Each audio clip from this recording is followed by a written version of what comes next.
Hey, man, let's just go on and crank this up, man, because it's time. It's time. I told y'all yesterday. I tried to give y'all a warning yesterday. I knew what I was on when I said this yesterday.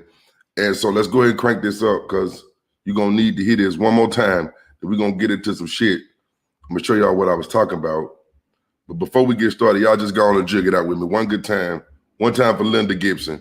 Let's go. Let's go. Now, the only way he can get it, I ain't about to let him have it. Mm-hmm. It's been with me too long. Too long. It's took me through many rivers, through many deserts, down into too many valleys. So I've got it, and I'm going to keep it. Got it in the morning, and I got it at night. I got it, I got it. Got it on my knees, and I got it right. Oh, I got it, I got it. Well, this thing keeps me day by day. Oh, I got it. Rock with it. Go ahead. Don't run from it. Run with it. It's the Holy Ghost and fire. Hey. Up around. Hey. Power. Fell upon me. I talked in tongues. Got in my mouth and it didn't tangle. It went to my hands. Get it, Linda. Get it. Get it, Linda. Get it, Linda. Come on. It's the reason I'm playing y'all this. It's the reason I'm playing y'all this. I know y'all thinking, not this again, but yes, this again. I'm finna take y'all to some other places. I'm not gonna play a whole bunch of music today. I want to show y'all something. Hey, upper room power. See, it's a lot of y'all that's finna do exactly what it's a lot of y'all that's finna say. My man Kyle called me this morning and said, man, did you know Derek Jackson them in a cult or something? I said, a cult? Let me see. This ain't no cult, my nigga. I'm finna. See, everybody didn't grow up like this. Everybody didn't grow up Pentecostal. Everybody don't know the same Jesus. Everybody don't know the same Jesus. And your Jesus is, your Jesus is just your version. But I bet you know. You probably sit real close. If this ain't your Jesus, I know you got some friends whose Jesus it is. But I'm finna get into the psychology. Yeah. We about to get into it. It's one thing in particular I want to show you about this. And I ain't here to embarrass nobody Jesus either. Just so you know, hold on. I ain't here to embarrass nobody Jesus. But I'm finna show you something about his particular brand of Jesus. We actually, hold on one second. All right, here we go, right here. All right, here we go. And we back up. Now, this is a video called Derek Jackson's Oddly Enough and the Other Jesus. Now, basically what she said, I'm gonna let you hear what she got to say. Here she go. There are even some recent ones. Here's another one. And Derek Jackson actually helped with one of these exorcisms I'm about to show you. This one is grandmother sends demons to kill her granddaughter. This is the church that they go to, okay? This is the church that they go to. Now let's talk about what goes on in this church. Just let's keep watching. Look at some services in this church, because when I say these people are not Christian and they're caught up in some demonic stuff and they can throw all the Jesus and scriptures on it that they want, I really don't care. Notice what she said. She said they not Christians. They caught up in some demonic stuff, right? And they throw Jesus on top of. You got to pay attention to what people saying. You got to listen. Huh? Head glory. See, if you take the letters and listen and you rearrange them, you know what you get? Silent. Egg. What I told y'all about that. Let me go on and run it down for you. We're going to keep going. Do you know that the apostles, the 12 apostles, they had a woman that followed behind them? This is, she had a spirit of divination, okay? Now watch how she finna contradict herself right here. She had a spirit of divination. This is in Acts chapter 16, verse 16. There was a woman who had a spirit of divination. She could genuinely see the future. She could look into the future and she could tell you everything that was about to happen. Mm-hmm. But this particular woman had a demon, Mm-hmm. and she was running behind the apostles, telling the people around them that they should listen to them and they should follow them, which was true because they were the 12 apostles. This is Acts 16, maybe 16 through verse 40, right? Mm-hmm. So she's running behind the apostles and she's yelling, you know, you guys hear them. They were sent from God. All this stuff this woman is yelling, but she has a demon in her. Okay. So what happened? And Peter turns around and he casts the demon out of the woman. Okay. Okay. It's sitting in right now. It's hitting her right now. The man that was pimping her out was upset because obviously he couldn't make money off of her anymore, Mm-hmm. because Peter had cast the demon out of her. The same thing when Jesus went into the wilderness to fast and pray. Wait, I want y'all to look and see what happens to her right here. Of the woman. It hit her right there. Okay. It hit her right there. Look where it hit her. This woman is yelling, but she has a demon. Watch this. And Peter turns around and he casts the demon out of the woman. And it hit her right there. Oh, fuck. Oh, fuck. I'm saying something stupid. Right there, it hit her. That look of her eye is when it just hit her weight. I'm trying to make a statement that's contrary to what the fuck I look like. It hit her right there. It hit her right there. Look how she paused. Look how she paused. I'm going to play it again so you can see it when it hit her. Had a demon. And she was running behind the apostles, telling the people around them that they should listen to them and they should follow them, which was true because they were the 12 apostles. This is Acts 16, maybe 16 through verse 40, right? So she's running behind the apostles and she's yelling, you know, you guys hear them. They were sent from God. All this stuff this woman is yelling, but she has a demon in her. And Peter turns around and he casts the demon out of the woman. Let it hit you. It hit her right there. Yeah. And the man that ran her, the now she man gotta that change was the subject. pimping Now she her gotta change out the was subject. upset because obviously he couldn't make money off of her anymore. Okay. Because Peter had cast the demon out of her. Right. The same thing when Jesus went into the wilderness to fast and pray. The devil came into the wilderness and he was quoting all kinds of scripture. See, okay. So the fact that these people say Jesus, the Father, Son, and the Holy Spirit, the fact that they're quoting Bible, I'm totally unmoved by that. Right. It doesn't make them Christian. I don't care how many Jesuses they Okay, now watch the example she finished. Because the Bible has several accounts of whole demons quoting scripture. Whole demons saying things that are true, but are still demons. So I'm not particularly moved by that. Right. Now that I've shown you some of the sermons they do, let's go to a particular sermon. You've seen this sermon before. We actually laughed about this before on Facebook. I'm going to show you. So this particular woman in this sermon, she supposedly was married to the wrong husband. So it's an innocuous title. However, when we go into the sermon itself, we see the kind of things that go on in this church. And I have several videos, some of them with Derek Jackson in them, helping him perform exorcisms, if you want to call them that. Yeah, I think she's just getting background. So let's go to the sermon. All right, watch this. Because these people are not Christian.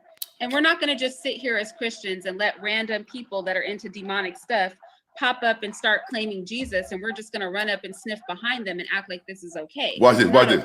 Watch this. Watch this. Watch this. This is when it get good. And then I'm gonna take you out of something else. Let me make sure I have the right one. Make sure you got the right one. Because her brand of delusion is different. Y'all remember I told y'all about this yesterday. Her brand of delusion is different. Watch this, watch this. If all it takes to be a cult is to be unorthodox, then everybody's a bit unorthodox. Watch this, watch this. Y'all seen this lady before. Y'all seen this lady before. In a world filled with questions. Now this is Derek Jackson. Y'all knew I had to do it. church. This is their so-called church that they're in. This is where they got all this Jesus from. This Friday, one man, one mission. To take down all the demons. I am action packing Derek Jackson. Fight alongside me in Christ. Look, oral sex demon. You see oral sex? Look, oral sex. Look. That's the one. You oral sex. That's Use the oral one. sex. Let that sperm of that man out. That's the He said, one. let the sperm of that man out. Now, this is Derek Jackson. That's the one.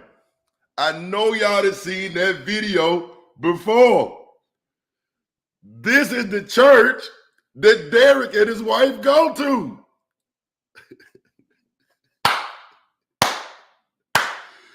That's the one. What he had the sperm in the mouth. I know y'all have seen this video floating around. I know y'all have seen this video before. This is the one. Yeah. Come on. Get with it now. That's the one that they go to. This church right here where he cast out the oral sex demon. Run it back. Sex. Let that sperm of that man out. He said, let the sperm of that man out. Now, this is Derek Jackson. When he says Jesus, when they say they're getting counseling, this is the pastor they're getting counseling from. This is the church that these people attend. This is their church, okay? And I'm going to show them in the church, and I'm going to show Derek Jackson participating in these sort of pretend, exorcisms. Oh, theirs is pretend. These people are not Christian. Now, whatever her husband did, if she wants to forgive him, I don't care about that. But can we just establish these are not Christians? That's the thing we need to establish. How do we establish right that now, they're their not Christian? pastor is telling this woman to spit out the demon's sperm from her mouth. That's what's going on in their church. Their so-called church. Where they so-called found God. Stay with me. Out, you demon! Out! Let go. You delivered me 2 Sundays back. Then a demon came with his penis and put it in my mouth. And then he came again and he slept with me last week. And I told the So she says a demon came Hit that jumbo. and put his penis in her mouth. Wait. Don't run. Don't run from it. Don't run from it.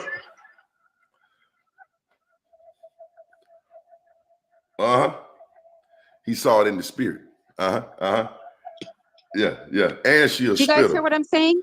A demon came and put its penis. This is their church. This is Derek Jackson's church. Put his penis in her mouth. Got that demon dick. This is what goes on in their church. Got it on These her knees people are and she not got it Christian. right. But let's just got keep it on her mouth watching. and it didn't Let's stay keep long. watching their pastor that helped Derek Jackson and his wife Right find with God. that fire. Hey, bitch, I got. Okay, while everybody's dragging Christians, Stay with these me. people aren't Christian. I don't care how many Bible verses they quote. I don't care how many scriptures they spit out. I don't care how many times they invoke the name of Jesus. There are other Jesuses. The Bible teaches us that. There are other Christs. Stay with me. Lots of people use the word Jesus. They're not talking about the God of Abraham. Stay with me. Let's not get it twisted. And we're going to get into how his pastor and him are trying to peddle his book. You know, the book he was advertising earlier in that clip we watched, him and his pastor are in on it together. And I can prove it with video evidence. We're not going to play these games. Nobody's going to be dragging Christians or acting as if we shouldn't follow God because these people are twisted. Now, I brought that to you. First and foremost, I need to have a quick Linda break, because whenever something like this happens, you got to get where I'm coming from with all this. And until y'all get this song in your spirit, we're gonna play it. Y'all, Now the only way he can get it, you're gonna have to get this in your spirit. I ain't about to let him have it. It's been with me too long. Listen. It's been with me too long. It's took me to. It took me through many rivers, Through many deserts, and down into too many valleys. down into too many valleys. So I've got it. What she got? Sing about it, Linda. Come on. Got it in the morning and I got it at night. I got it. Drip with it. Got it on my knees. She got it on her knees and she got it right too. How this thing keeps me day by day. Hey. And I don't want to know about another way. Come on with it, Linda.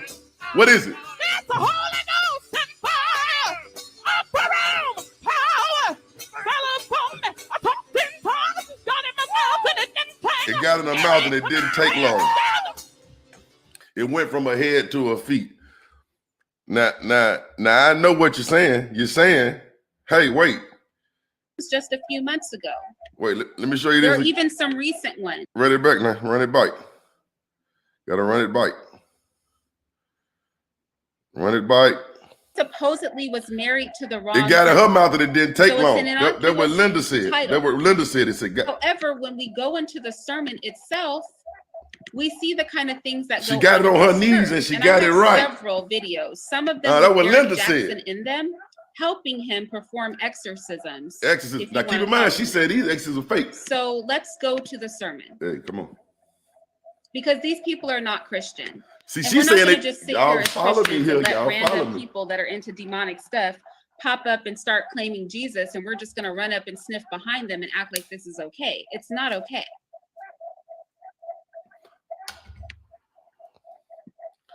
Y'all just follow me now. That's why. Hold on, let me make sure I Make have sure the you got the right one one, second. young Jerry Curl. Make sure you got. See, she got I the wanna word make sure I have activated. the whole entire Her word activated. You see them curls? Remember yesterday, old girl said you got to activate. That is activated. Yes, I do. Okay. There it go. there It's we go. activated in her curls. It's activated right there.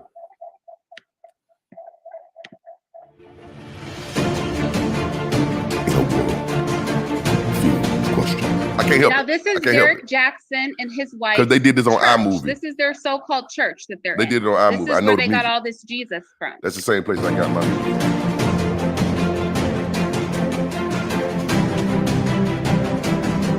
Y'all remember the video yesterday? It's activated.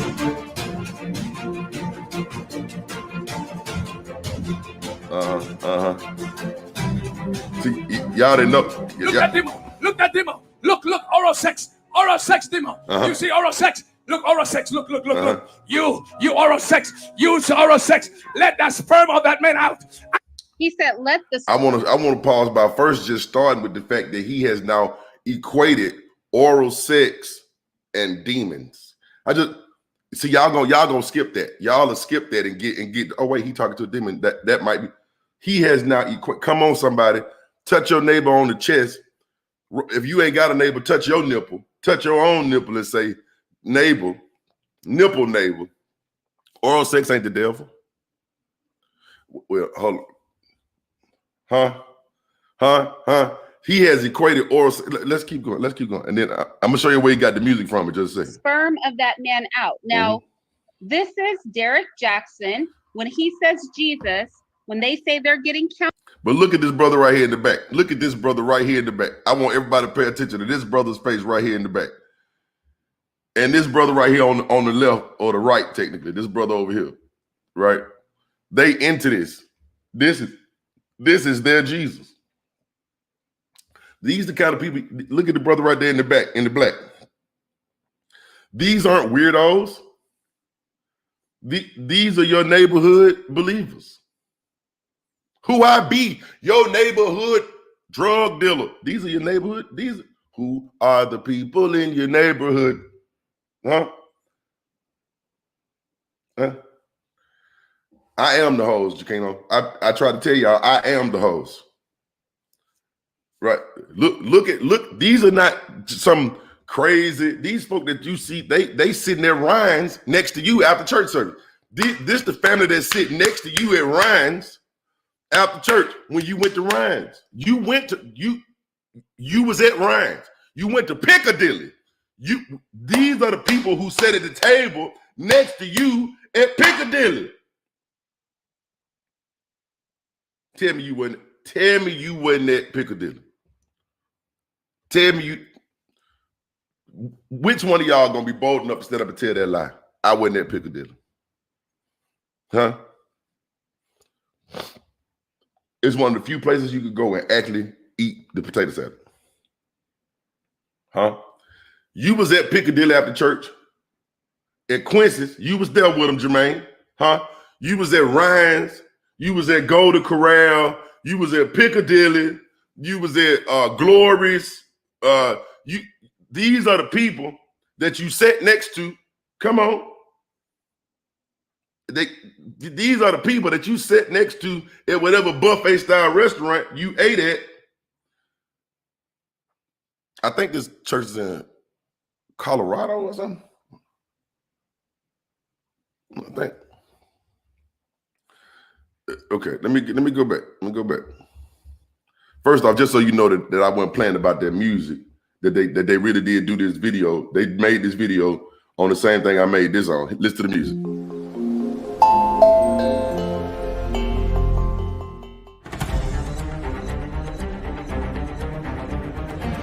After 7 days in Facebook jail,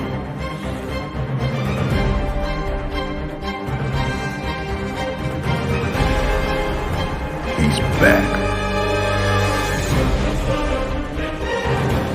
And this time, it's they got that. They got that's an iMovie. That's just an iMovie, little background they went to.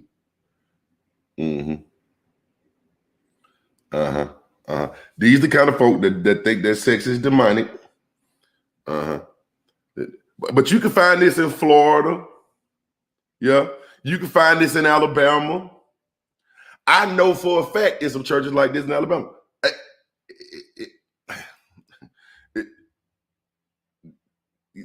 Get what I'm saying now. Get what I'm saying. I'm not saying this is all. Don't listen to what I'm talking about.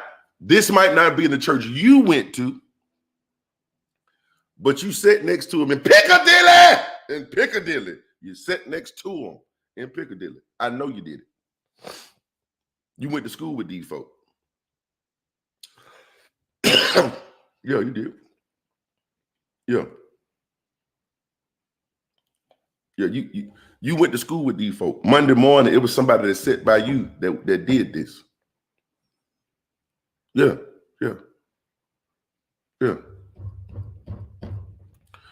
I've been to plenty of y'all churches and they was casting out demons. I've been there. They was having deliverance services. I've been there. That ain't nothing new about that. I've been to your church. I ain't gonna even call no names. I'm gonna let that go. But I've been to your. I've been in they was casting out demons. Jermaine, I ain't gonna lie about it. I've been there. I was there. Okay. It's in Atlanta. It's in there. It's in North Carolina. It's everywhere you find Christians, you're gonna find this brand of it. Yeah. Oh, I'm finna get to all that, Marcus. Don't get ahead of me. Don't get ahead of me, Mark. We going there. I got to establish this first, though. Then I'm finna take you to what this means. Let me keep going. Y'all ain't gonna let me walk this thing down. Counseling. This is the pastor they're getting counseling from. This is the church that these people in. Pastor, the counseling they're getting, this spiritual guidance they're getting it from this man. And I'm about to pull all kinds of receipts. I'm going to pull them in the church. I'm going to pull Derek Jackson helping out with some of these exorcisms. I'm going to pull. Receive it. God bless you. May your healing and your happiness be permanent for 1,000 years. Somebody shout and say amen. Amen. What happened, Mama? So I've been having really bad toothaches on my left. I didn't like it happened to you already. So I was praising him and I saw my miracle happen to me. And I praised him and I started praising him and Some of y'all went to Eric Smith church. Y'all don't remember Eric Smith. Y'all don't remember Eric Smith. They used to pray at nighttime on Sundays for gold, silver, diamonds, and enamel. Y'all don't remember that.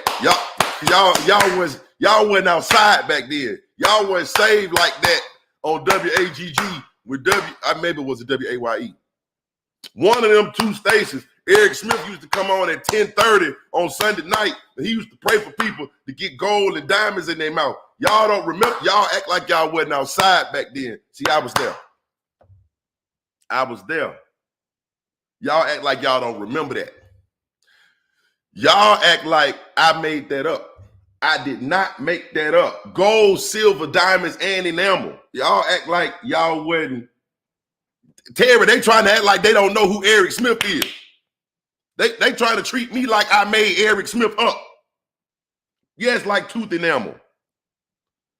Yes, Key. Yes. Y'all trying to act like y'all don't remember. Y'all know I didn't make that up. You know I didn't make that up. Yeah. They trying to act like, huh? Y'all trying to act like y'all don't remember that. Y'all trying to act like y'all ain't never, okay. I'm gonna move on. I'm finna show y'all something else. Now this gonna take me a little while. And I don't want to know about another way. Don't act like y'all ain't. Let me get it together. I'm finna pull up Tasha K video because this is what I want y'all to understand. Let me see. I can't subscribe to this foolishness, but I gotta get it together. We're gonna start with the current mistress. Come on, somebody.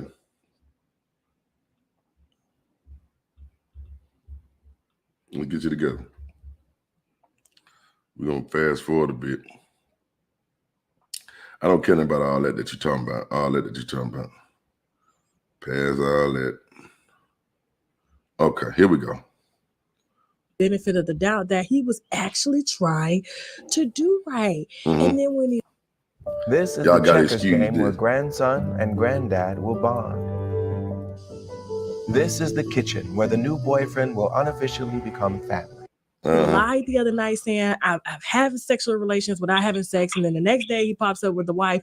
Yes, I've slept with other women and I'm not doing it no more. And then he brings her on camera to embarrass her. Like she's taking up for him. And then there's you. Yes. I'm currently in between surgeries right now. So I'm just gonna, tell you as much as I can. Okay, your sound is muffled. Get your sound right. Okay. Yeah. Get your sound right. Okay, what about now? That's perfect. Okay. I am currently dealing with Derek. Currently. I don't have social media. I don't follow bloggers on YouTube or anything. No, Terry, it's a reason. He reached out to me last night and said, if anyone contacts me for me to hang up and block them. He said all of this was because of he got into, I guess, he was supposed to do an interview with a blogger and he declined the interview. And now this blogger is on a smear campaign. He never called out your name. He has blocked me on all social sites. When I say social like platform, I mean like YouTube. I've never been able to find any of his videos unless they are uploaded by a third party.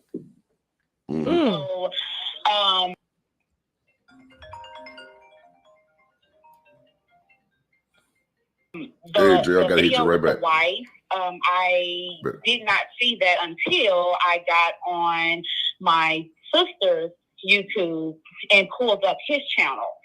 And that's when I was like, okay, he must have blocked me from YouTube or whatever.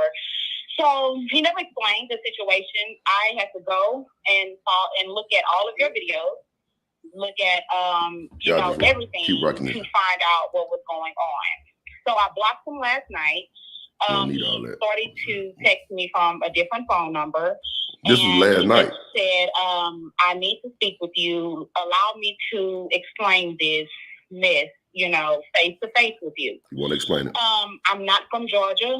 And so, he knew that. So he knew that I wasn't going to be digging into his Now, y'all tell me this man don't look like Ransom and Bobby. But if he wouldn't have called me, I would have never known about. Now I know y'all gonna hate on me when I say that, but y'all don't think he looked like Ransom and Bobby's baby. Now the wife says that he's I been love straight Ransom and narrow and Bobby, for but y'all about ain't 5 gonna to tell 6 me months, and this that's ain't when Ransom he and first Bobby like. child.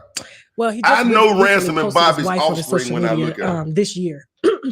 For the first time, people didn't even know Look he at was this married. man. This ain't Ransom and And Bobby so when together I kind of at one point at the same time. You didn't know he was married. You gonna Jermaine? You gonna look that man in his face and tell me that ain't Ransom and Bobby? What month did you guys? Is that what you gonna tell me? We met October. Y'all gonna look me in my face and tell me that ain't true? Halloween. You know it is. Okay, of 2020. 2020. Yes. This recent. Okay, and so. What happened? Like, how did he approach you? Because this wasn't no DM situation. Normally, he's fucking his subscribers. So, go back just a little bit. 2020. Oh, I missed it. And narrow for about 5 to 6 months, and that's when he first like. Well, he just recently posted his wife on his social media this year. For the first time, people didn't even know he was married, and so when I kind of, you didn't know he was married. No. Okay, so walk me from the beginning. What month did you guys meet? We met October, 2 days before Halloween. Okay, of 2020. 2020. Yes. This recent. Okay, and so what happened? Like, how did he? It ain't a whole lot I want y'all to this watch. Wasn't no DM situation. Normally, he's fucking his subscribers. So this is different. Yeah. He met you in person. Now, this is what I wanted to bring up. Just yesterday, I was talking to somebody about this, and I said, you know what Derrick Jackson doing right now? He cheating right now. He just said that he had started a new chapter in his marriage. That's what he said. He said he started a new chapter in his marriage about October. In October, right? When he was sitting with his wife, he said, me and Danae, we started a new point in our life, and about October, about 6 months ago, you know what I'm saying, about October.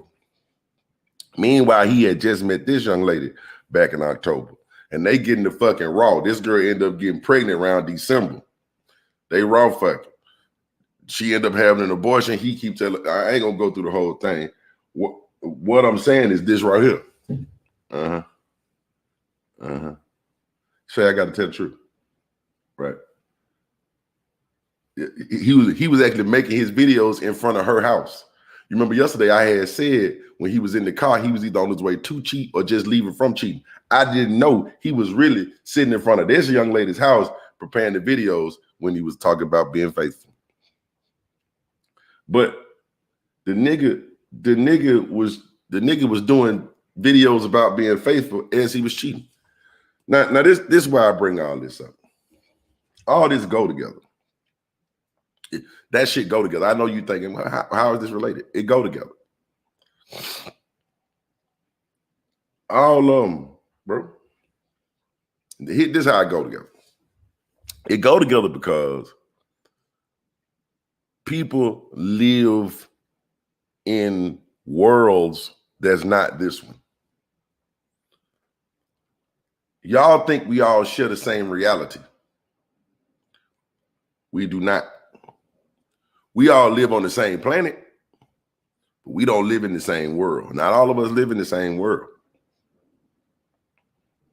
Right?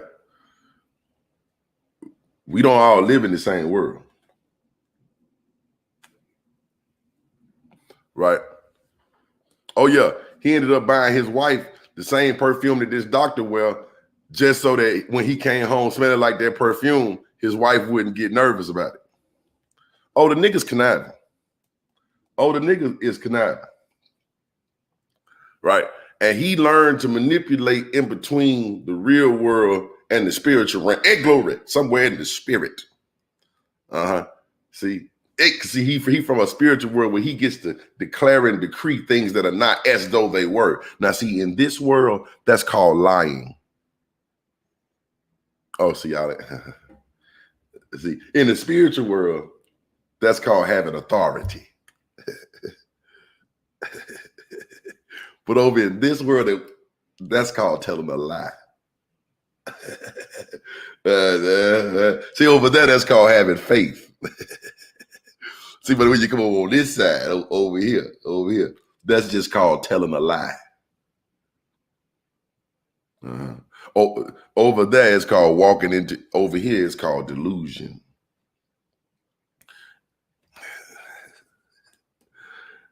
Yeah.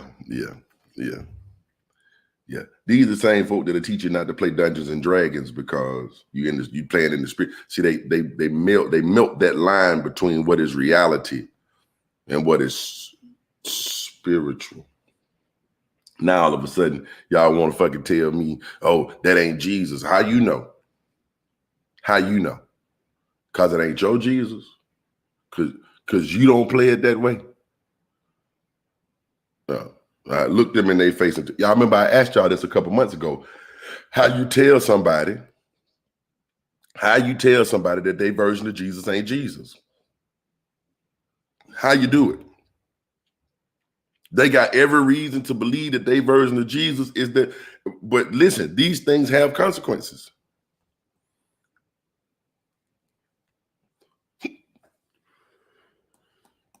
And I think we've been trying to gloss over the consequences because we're trying to protect ourselves in the situation.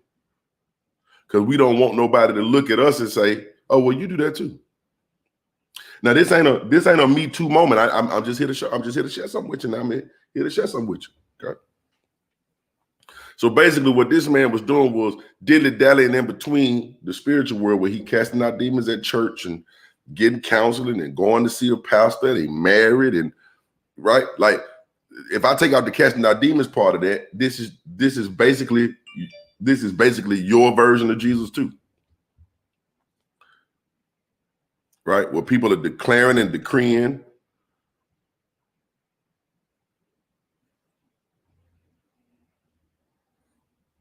People declaring and decreeing and bringing down strongholds and breaking through. And right? Because you about to go through a breakthrough yourself. You're going to another level. You're on your way. You're what level? Okay. See that part is okay. You get what I'm saying? The part where you miss it, you don't. They didn't cast out the demons at your church, but you walked in the spirit too. Don't act like you didn't. Because she was seeing things in the spirit. It was a wave, and the enemy came in like a flood, and you either gonna drown or you gonna walk on water. Your version of G. Okay, all right. But see, this fellow was playing in between the two realities, or the perceived realities, or whatever. I don't know how the fuck you say that. But the point is, he was playing in between those two worlds, right? So he in church on Sunday. He moving up the ranks in the church on Sunday. He coming outside of church and he's speaking a certain word. It's the same word that worked in church Sunday too. It's the same idea. And the idea is, look at what the lady was saying. The lady that they cast the demon out of clearly was having a problem with her sexuality, right? That she thought was demonic. So he was going to do warfare through word. Come on, somebody. He was going to speak a word into her life and change her sexuality.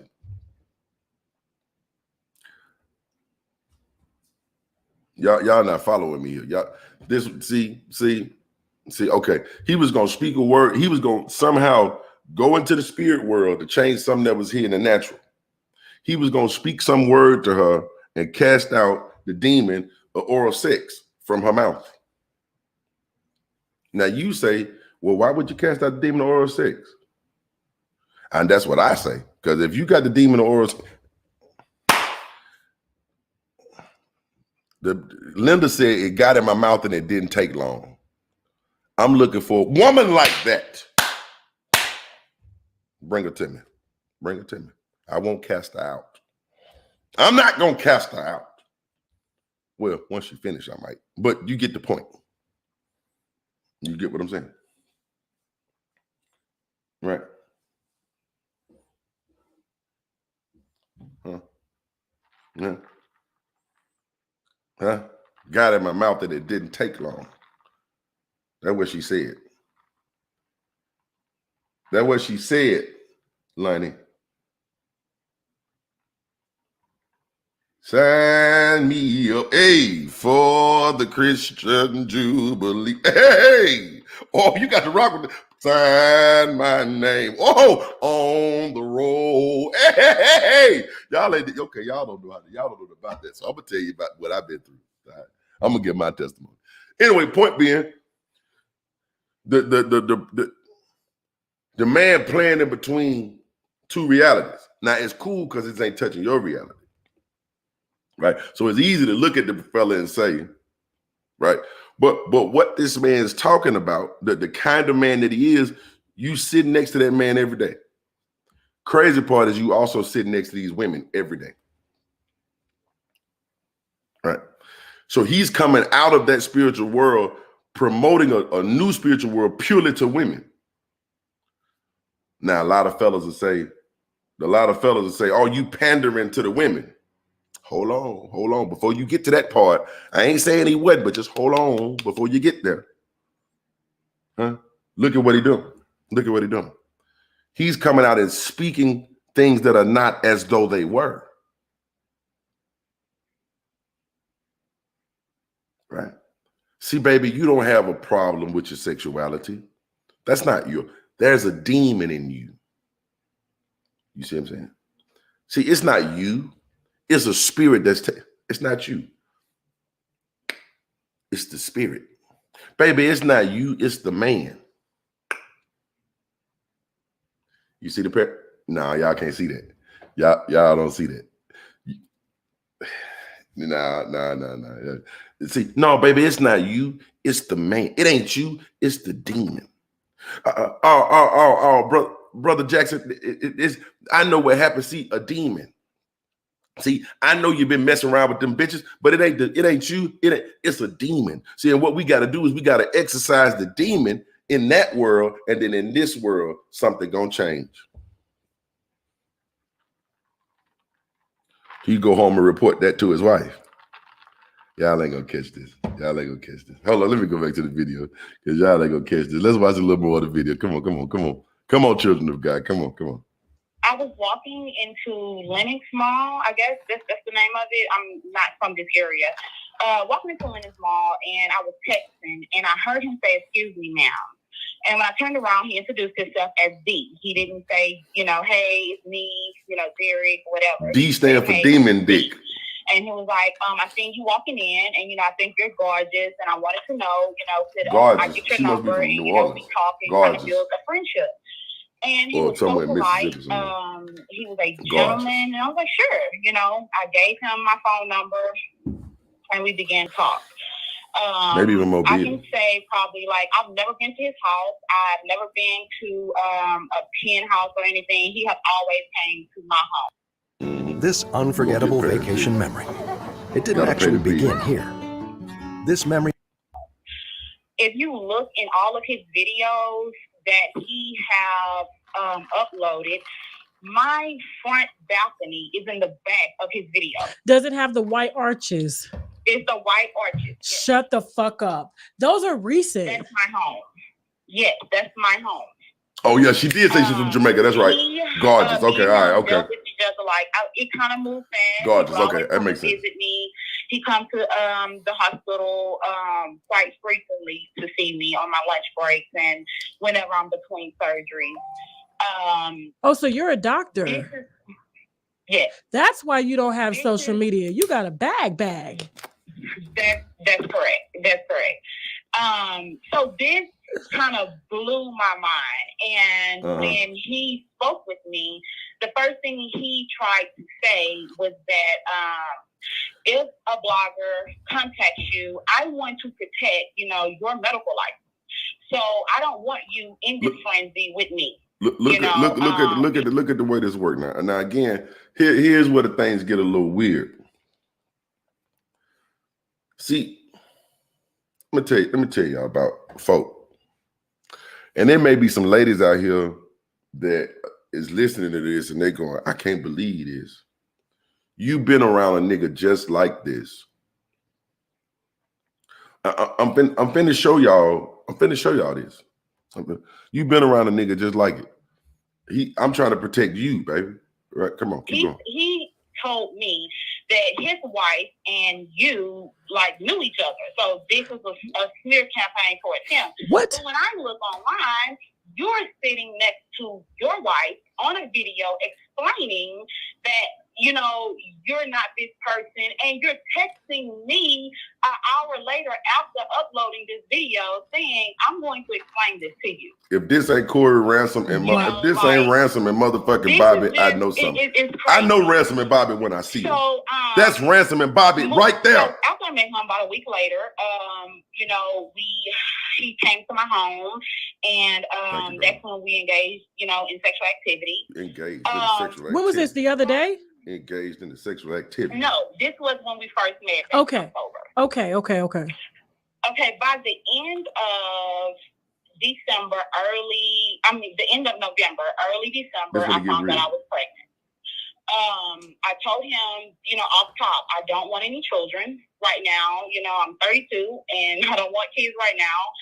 And he went through like this emotional kind of thing as if he gave a fuck, but I'm pretty sure now that I'm looking, pregnant. It was just an act, you know, and he was just like, I don't want you to, you know, terminate the pregnancy.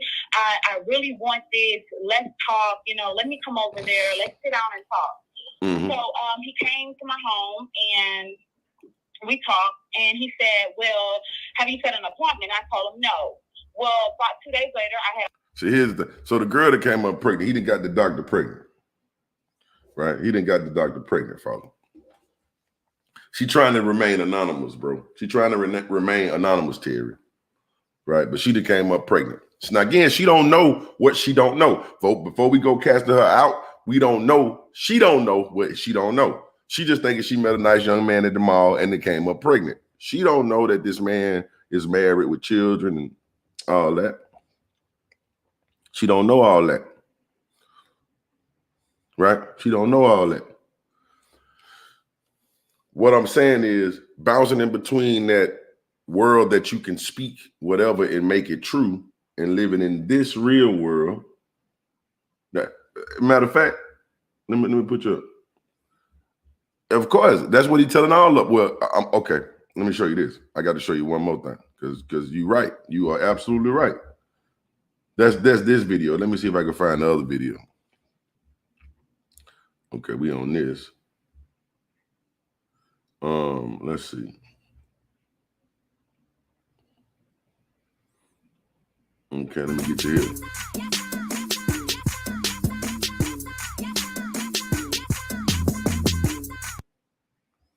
Let me get you through all this. There's the Bible, okay? It's them shoes for me. I believe in God, but that Bible shit, a lot of people look at like them the John shoes, Grays, Father God. The Creflo Dollars, the Action Paxton Jackson. It's them shoes. Look at them shoes, wives in place. Look this at woman, them if you go to her motherfucking Instagram, shoes. we're gonna talk about it. Them song she bitches does is post different. Scriptures all day about a husband. Please, this the mistress on the right side. Cherish your wife. Look at this. Look at the ankles on these motherfuckers, man. He broke her. Look, them bitches don't look comfortable. Them song bitches look. What? She looked like a black Miss Frizzle. Because he thought that it probably looked good for his image. But she looked too good over here. Lanai for the image. That's Lanai. Okay? Let me get Lanai over here talking. You can put the wife down. Let me get Lanai together. Okay, we went through that. Keeps up the pictures and, you know, all of the love and the birthdays and stuff on her page. Hit an ad real quick. You need the food bunker. Okay, we're going to get on out of this.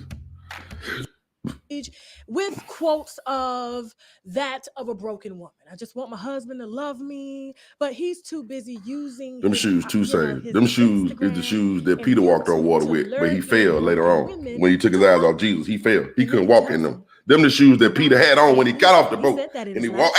He walked on the water for just a little while. Then he took his eyes off Jesus, and then them shoes, the gravity brought him down in them shoes. Them the shoes. You're gonna find this timeline very. These are the Apostle Peter sixes. Mr. Action Paxton. These are the Apostle Peter sixes. How you married? Not even a year. It's the honeymoon stage. Your wife is pregnant, and if Lanai was introduced August of 2019, literally almost 1 year after you were wed, how many? Let me get on into it. And I didn't expect him to hit me back or whatever, but he did. He reached back out. and he sent me like the little eye emoji. Sent the eye emoji. And he responded back, and I was like, I would like to meet you. When are you doing a book signing or whatever in Atlanta? And then he told me, look at this nigga over here looking like Ransom and goddamn Bobby. I guess tell me Bobby ain't wore his outfit. Tell me Ransom ain't wore his outfit. We met up for, I think, a lunch. How soon after he messaged you? He messaged you. Ransby. That's what I'm gonna call him. Right Ransby. It was Ransby like Jackson. A day. Oh wow. Ransby Jackson is his new name. Mangoes. They went to Mangoes. Oh, okay. Okay. So what was that like? Like, what was your encounter like at Mangoes? It was instant, like, chemistry. Okay. Instant. When I met him, I'm gonna fast forward a little bit of this. Writing, you know, to talk to him about my ex. Then he was like, "What are you doing later?" And I'm like, "Nothing." Then I kind of got Look at Ransom. you know, he was like, "I'm gonna have a party later. You want to come?" He having a party I'm at like, the "Okay, house. cool. That's fine." So he invited me to. He gave me the address. Got that it ended up being a penthouse. I think it's on Jupiter Street. She didn't tell what street the nigga shit on. Atlanta. Okay. It's a condo that he lives in there. It was on the 22nd floor, and that She told ended the up Florida being nigga was on. his spot where we ended up having the affair. They ended up going on for about 6 months. Mm-hmm. Now, what year? What time frame was this? Between what year? This is 2019. Oh. Mm-hmm. Y'all just keep watching. Okay. We gonna get into it. And so you There's were a staying in reason the I'm walking condo y'all with through him this. like every day, or was it just kind of? No, so it was like every so often. It was pretty casual. So when I first, They were just fucking every now and then. that first night, Tell about the first night. He invited another friend there. There was another woman. She was married. He did try to hit on me that night. He took me back into the room. He just whipped his dick out and like came at me. And I was like, "You just told me you were married." And I just like moved away from him. Like, "No, you told me you were married." He just took. Wait a minute. He took you into the room and whipped the his dick first out. night you met him, and whipped his dick out. Mm-hmm. Yes, and he came at me, and I was like, "You just told me you were married," and I was like, "Niggas just walked in the room like this." So shit, what we up to? Like, you know, you look good, and you know, I was aroused. I was just like, "You're not gonna talk shit about me." I was like, "I saw your little show. You be talking this how shit you were about doing it, females. So You're not shit, gonna be what's up? talking, you know, shit about me." That's how you and I'm were doing like, it. "No, I'm not gonna do it." It was very hard, you know, for me to leave. I left. The other girl left too. She was like, "I'm married. I can't do that." The other guy, you know, me and the other married one, then we left. So was this the whole night? So was this a spot that you think he has on the side, because he has a house here in Atlanta with his family? You know that, you know, on his line, you know, he has black leather furniture with red pillows, and you can see the Atlanta skyline in the background. He used to have it. He doesn't have it anymore. So that condo is a condo. So he whipped his dick out. He doesn't have it anymore. Okay. All right, so you text all night after that night, after he whipped his dick out. He was like, "You should come back. And I didn't come back, but he did text me a couple of days later. He was like, "I apologize. That's not my behavior. That's not my behavior. It was unprofessional. I would never do that to you again. I'm gonna speak things that are not as though they were." A female like that. That's not my. He don't do that. He don't pull his dick out. That ain't his character. And then he was like, "I'm gonna tell you, me and my wife, we are separated." And I was like, "We can just be friends." And he was like, "I'm gonna be blunt with you. You're a very attractive lady. If we start being friends, I'm gonna want to fuck you. So if you're my friend, if you're not okay with us." What he said was, I would never treat you like that, but I'm gonna treat you like that. And watch what happened to her response. He said, "I would never treat you like that. That ain't even how I get down." But then watch what I said. Watch. Having sex, we gotta fuck, cause we gotta fuck. Cause I would never treat you like that, but I'm gonna treat you like that. You know, I'm going through a breakup or whatever, and I was like, I'm just really angry with him. And if you're separated and you're you know, anything can happen. Y'all can reconcile any day now. She I really don't care. She don't care. You know, all is fear. All is fear. Pretty much how it started. That's how it started. Now I got to bring it to this point. That man came forth, told the truth, said, look, man, I'm separated from my wife. I'm sorry for pulling my dick out, but I really want to pull my dick out. She said, that's cool. My man said, listen, I was going through something. I pulled my dick out. I shouldn't have pulled my dick out. But if we're going to be friends, just know I'm going to pull my dick out. And then she was like, cool. And that's how it started. See, I told you he said he was getting ready to leave his wife. My man said, listen, I'm sorry for pulling my dick out. She said, well, we could be friends. He said, well, if we're going to be friends, I'm going to pull my dick out. And then she was like, well, okay. Now, I'm saying this because it's too many of y'all that know. There's too many of y'all that know. Right now, Terry, you got to keep this against the backdrop of the fact that she thinking that relationship finna be over. You got to keep all this in the backdrop. You also got to keep in the backdrop that everybody want to be famous. Everybody want to be the person that tell the story. You got to keep all this in the backdrop, right? Let's not act like in a vacuum. Oh, she shouldn't have said that because she agreed. No, she's still gonna say something. There's always the drive to be famous, right? There's always the drive to get some attention. Yeah, she gonna say something. Why wouldn't she? You did? You feel me? That drive exists, and you try to act like it don't exist, but it exists. Okay. So for all the folks that's like, I can't, y'all don't know how to control. Side bitches need to stay side bitches. Well, she stayed a side bitch. Her situation was over with back in May. Last May. She go on further to tell that part of the story. She stayed a side bitch. She didn't say nothing then. She's saying it now because now they got more attention and she realized she can get some attention out of this. You did? Y'all understanding me? That's a different woman than the doctor. That's Lene. That ain't the doctor. The doctor happened last October. That was right when the new chapter of his marriage started. You get what I'm saying? The new chapter in the marriage that started. That's Lene. That's different. You feel me? That being said, you got to understand that this is again about the dealing between the spiritual world, right? Where I can say a certain thing. Now, keep in mind, he brought it to the natural with her. He basically said, look, we only going to be friends if I can whip my dick out. She accepted that. Now, the doctor, that's different. The doctor didn't know he was married at all, right? Don't matter what you say. It ain't got to be real no way. This is what I'm trying to tell you. I told you it was going to get stupid today. And all of this is related to people's grip on reality, right? Because see, what happens in these situations is, and I ain't trying to absolve nobody from their sins, or I don't believe it's sin, but they wrongdoing. But let me say this: it's always going to be somebody that's going to tell you what you want to hear, as long as you want to hear something. Your presupposition is going to get you fucked. Y'all ain't gonna like that though. Y'all ain't gonna like that. Your presupposition is gonna get you fucked. You know, like and everybody in here, men, women, boys, girls, yeah.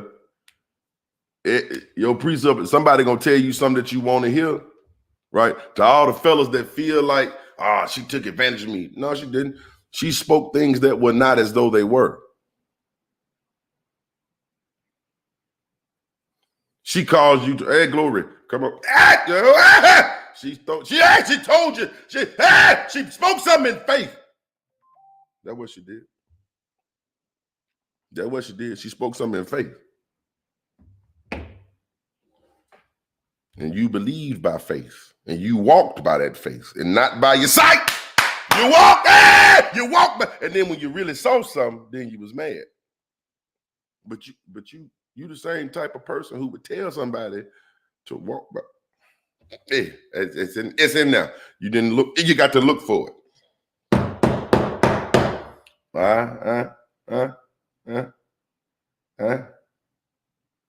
They're gonna tell you what you want to hear, long as you want to hear it. Yeah. This is the reason I keep telling y'all it's so important. This is the reason I keep telling y'all it's so important to just let your hoe be your hoe. You know how the Bible says, let your yays be your yays and your nays be your nays. Let your hoes be your hoes.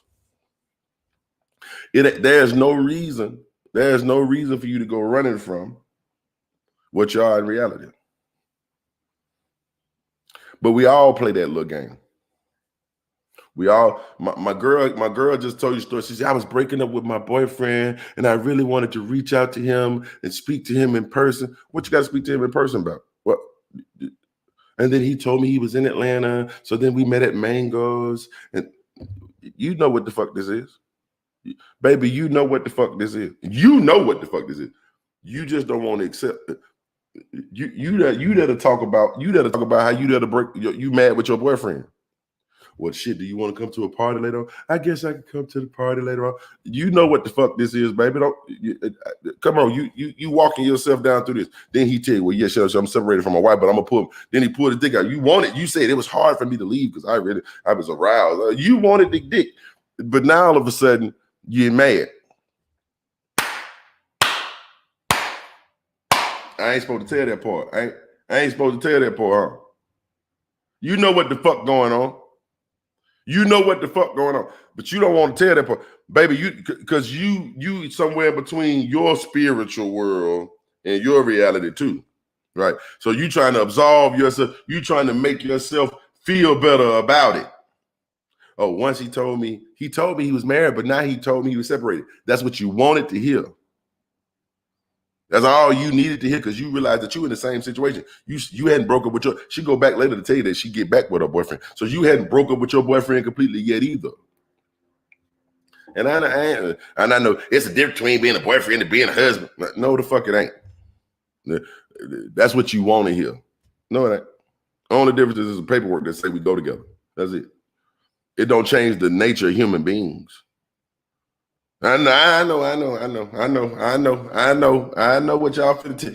See, Corey, the sanctity of marriage. See, it's different when you married. No, the fuck it ain't. Human beings are still human beings. Human beings still do human things. I know. I know. You want me to play that game with you, and I don't play it. I don't do that. That's not how I roll. I don't roll like that. I know better than that. That's why I tell you, embrace your hoe. You better learn how to embrace your hoe. I told y'all about David and his double dick anointing. Y'all better learn how to embrace your hoe. Because all this would be different if folk would just live in their reality. But these folk can't live in reality because they in a place where they got to speak things and floods and walking on water and demons and the demon dick and fuck all that. Fuck all that. Fuck all that. That man at home with a woman who think that oral sex is a demon. I'm not blaming her for that. I'm not saying that she wrong for that. I'm not saying he should have cheated. That ain't what I'm getting at. But just imagine, this the type of nigga that jack off in his car with the doctor. Oh, she said that part. I ain't tell you about that. He jack off in his car and send videos to the doctor while she in surgery. This nigga's a whole hoe out here. That's what he do. He married to a woman that wear them shoes. You saw them shoes. Ain't nothing about them shoes sucking no dick. Them shoes is the no dick sucker 7s. They the Dornbecker no dick sucker 7s. What she had, them shoes that wife had on said, I ain't never had a dick in my mouth in my life. You married a girl. This is what I'm trying to tell you. This is what I'm trying to tell y'all. Y'all ain't gonna y'all ain't caught that. Y'all ain't caught that. She got on the no dick sucker, the Dornbecker no dick sucker 7s. He trying to get his dick sucked by a doctor with a big ass. I heard the girl said her ass super big. He like big asses. Y'all, and we got to deal with that reality. Y'all don't want to deal with that. This what y'all don't want to deal. This the part y'all don't want to talk about. Because that's your lower nature. I know. See, you trying to get beyond your low nature. I get it. I understand. You ain't gonna fool me. It's okay. We can talk about it in here. See, you think that your sexuality is your low, but that low nature is your nature, bitch.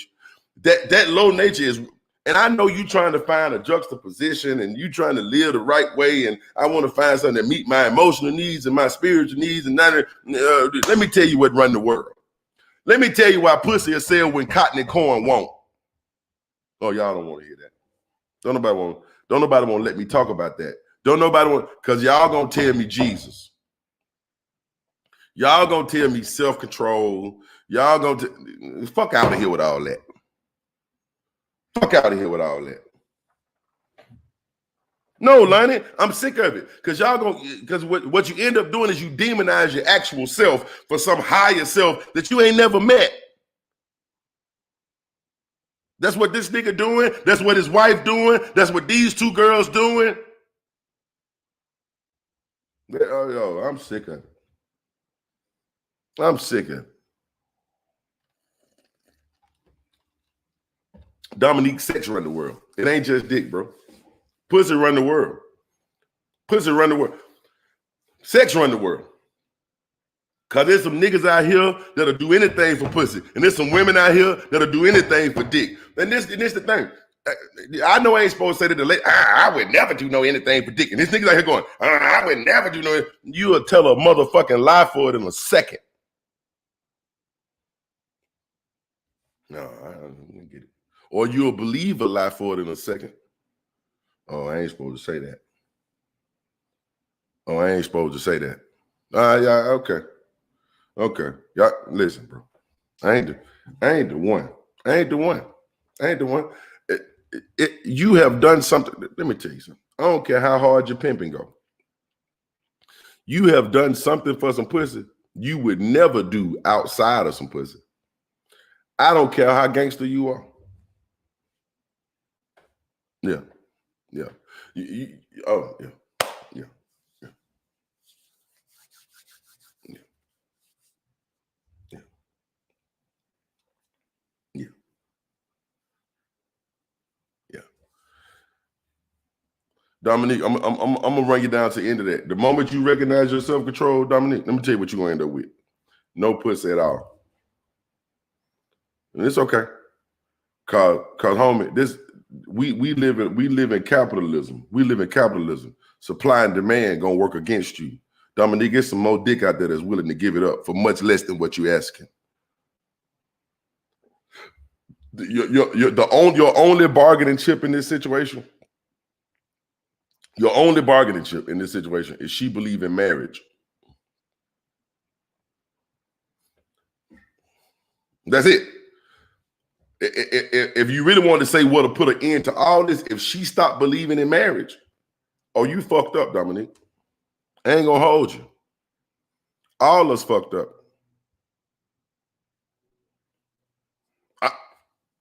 The whole reason why you able to do all this talking about wifey material is because she believe in marriage. The moment she let that bullshit go, you fucked up, bro. You got to come up with a whole new game plan. That resistance band is the fact that she believe, bro. First and foremost, again, Dominique. Now I ain't the nigga. I'm just gonna ask you a real question. How you know? I ain't trying to be funny, Dominique, but I got to ask you, bro. You said there's a shortage on good dick out here, and I got to ask you, how you know? You had some? How you know how much good dick out here?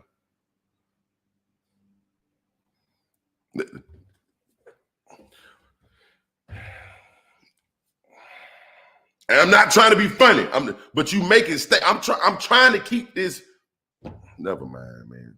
Listen, I'm trying to tell you, the moment she stopped believing in that, the moment she stopped getting, it's dick out here everywhere. Like it's pussy out here everywhere. Every other human being has either a dick or a pussy. It's out here everywhere.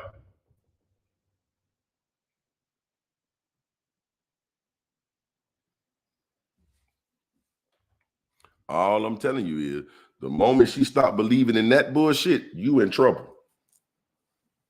The moment she don't care about being wifey material, you in trouble. That whole game fall to shit. That whole game fall to shit. I'm trying. Think about what I'm saying, Dominique. I'm not pandering at all, bro. I swear for God, Dominique, I'm gonna offer you this. You gonna tell me no, but I'm gonna offer it to you anyway. Would you like to come on here and talk to me about this? I'm gonna offer it to you. This is not me pandering. This is me being as fair as the fucking world will allow me to be. I understand dangling the carrot in front of folk. The moment she stopped believing in that, I'm gonna give you a really good example. The moment I stopped giving a fuck about getting hit by my daddy, I started living. The moment I ain't care if he hit me, I ain't give a fuck. I don't care. You can't punish me. The moment I stopped caring if I had phone privileges, I don't give a fuck about that. I started living. The moment I ain't give a fuck about that. This only works because I care. The moment I stop caring, there's nothing you can hang over my head. I don't care. I'm out here. I'm gonna do this. And I'm just gonna take whatever consequences you got. So if that means I'm not wifey material, if that means I'm not husband material, understand the reason that a woman can't say, oh, well, you're not husband material. You know that don't bother me that I'm not husband material. You know why? Because I ain't got no fucking reason to care about being husband material. I ain't got no fucking reason to care about that.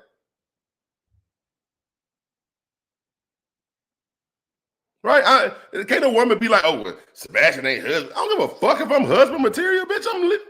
What are you talking about? But to a nigga who care about that, you can manipulate that nigga. That's all I'm saying. That's not pandering. That's a fact. This only works because she cares about it. That's not pandering.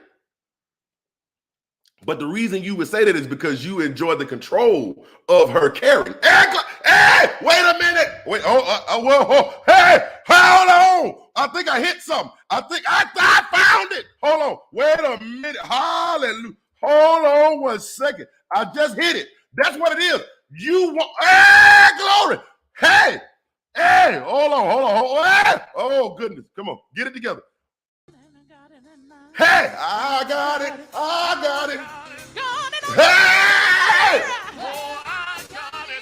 I got it. And I don't need to know about another way. I got it. It's the Holy Ghost and fire. Up around power. You want to use the word pandering to make me change what I said. But I said what the fuck I said. And I meant what the fuck I said. I meant what the fuck I said. You're not gonna, that word don't scare me. I know what the fuck I'm talking about. Marriage material be damned, Lawson. Third, give a fuck about being marriage material. And that's why she can't run me. Because I don't give a fuck about that.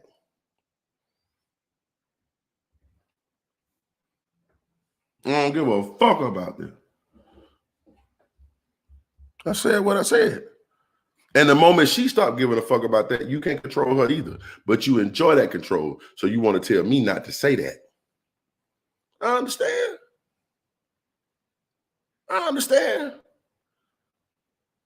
I just don't play. I don't play the game that unfairly. Baby, let them run. If you really got game, I don't need all that. This what this nigga Derek was doing. He telling, oh baby, don't get the abortion because I care about you. And then I don't even know what I'm doing with my wife. Just trying to keep her in a space so he can manipulate her in the space of her caring about what other folks think. Oh, but when you don't give a fuck, you don't give a fuck.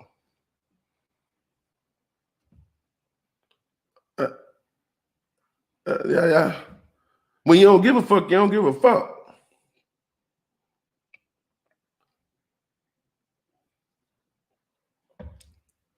And there's a whole lot of points of leverage. If we go on further in that video, his wife told him, God hasn't released us to divorce. It's a leverage point. A leverage point. He used that God word in his leverage. I guess I can't do it because I'm scared that I'm gonna upset God. When you stop giving a fuck, you stop giving a fuck. I don't care if God mad at me. I don't give a fuck. That shit don't move me. You got to appeal to my actual logic.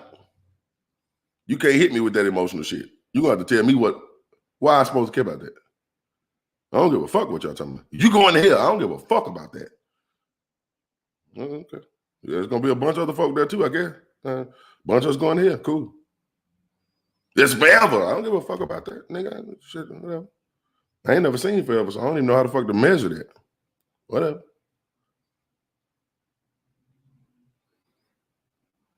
She gonna leave you. Okay, if she leave me, so what? I was doing just fine before I met her. I'll be fine if she leave. Well, I don't give a fuck about that. Oh, you insensitive. I don't give a fuck if you call me insensitive. You're not gonna control me with that either. Oh, you don't want to be submissive. That's what's wrong with women nowadays. The moment she stopped giving a fuck about that, you just try to bark her back into the place where you can control her. Like they try to bark you back into places where they can control you. Y'all see, y'all think I'm trying to set you free, my nigga. Bro, my grandma used to tell me. My grandma used to tell my mama, because my daddy used to always put me on punishment, right? And I couldn't talk on the phone and I couldn't watch TV and shit. But then my grandma would have to watch me sometime. My grandma told my mama, baby, quit sending him over here on punishment. Because when he on punishment, I'm on punishment. Now I can't watch TV because he can't watch TV. I don't think you understand the box you put yourself in trying to keep somebody else in a motherfucking. Okay. I'm trying to help you. I know. But you enjoy the control. I get it. I'm trying to help you. Man, there's a much freer life outside that. Man, there's a place where you can really just learn how to love folk. Where you can really just be loved and love. And it ain't got to be all that, but you like the power struggle because you feel like you got the trump card, and the trump card is marriage, and you get to control that. Man, y'all ain't gonna hear me out when I say that, man. Yeah. You think Pac and Big going to heaven? They going straight to hell. Them niggas ain't gonna make it in the kingdom, bro. According, it depends on who heaven you ask. Right? Everybody got a different heaven. Yeah. Yeah. That's what I'm trying to tell you. You think you could you in a position of control because you get to control popping the question, and she's scared to even ask. She won't even, because she in that box too. She would never ask you to marry her because so she give you that, so you get to control when that question get asked, right? So and you using that as a leverage. That's the same thing Kevin Samuels doing. That's the same thing. See, you want a high-valued man, and so you've got to. He manipulating the fact that he get to pop that question, and them women out there going, "Yeah, you right. I guess I can't control." But the moment you stop giving a fuck about that, now again, you believe what you believe. You don't decide what you believe. But you want, if you ever want to see a woman that's happy, first off, I'm gonna show you a single woman. The happiest women I ever met are single. And they single and don't give a fuck. So somebody bet me on that. Let me just see who's gonna run with me. Somebody bet me on that. The happiest women I've ever seen in my life are single and don't give a fuck. I'm willing to bet mortgages on that. I ain't supposed to say that though, because it's niggas out here who enjoy being able to pull on their emotions of wanting to be married. When they stop giving a fuck, you can't talk to them crazy. Like a nigga, when a nigga don't give a fuck, you can't talk to a nigga crazy when he don't give a fuck, and you know that. A nigga who got hoes, like Oprah saying, a nigga who got hoes could give a fuck less what you doing. I ain't supposed to say this. This is why y'all think I'm pandering, because I tell the truth. A nigga who came up with hoes, a nigga who, I didn't give a fuck about what you talking about. I got options. Baby, if you don't want to do this, it's fine. I got options. You don't want to hear what I'm saying? Cool, I don't give a fuck. I got options. Right? Am I not supposed to say this? I ain't supposed to say this. And when she feel like that, she a different beast. She a different beast. Y'all like this tug of war shit because you feel like you can win.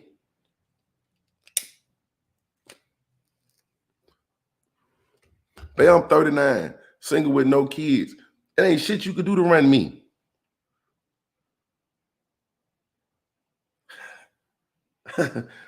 Ain't shit you could do to run me. What are you talking about? Like, you can't run me. Well, I leave. Okay, I don't give a fuck about that.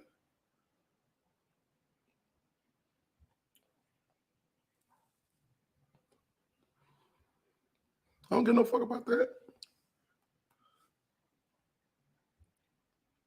And when you get to that point, folk can't control you. But my man learned how to control in those spaces. And one of those leverage points is God. I ain't saying don't believe in God. Don't get me twisted. Now, I know y'all gonna hop on here. Well, God brought me through many rivers. Okay, that's fine. I'm just saying, watch it as a leverage point. One of them points is God. One of them points is marriage. See, we got to do this to save the black community. Y'all forever trying to save the black community through strong black families. Meanwhile, y'all fucking a bunch of hoes. I ain't supposed to say that. I ain't supposed to say that. It's a good bait. It's good bait. I understand. I ain't supposed to say that out loud, though, am I? Oh, no, Courage, no, it ain't. No, see, it's the way that God designed it to be, the man and the woman and the child. And then if she don't want to be submissive, then it won't work. And then she gonna fuck up the whole black community. What if she don't give a fuck? Black community be damn near. Black community gonna have to give me something. Black community gonna have to give me something before I go get them something. Oh, see, that nigga, he against the black community. I don't give a fuck about that. Give a fuck about that. Black community ain't never did shit to bring me happiness. Why should I limit? All right. There's some black folk that did some shit to make me happy. But the black community en masse has not done anything for me. I ain't supposed to say that. I know. Give a fuck.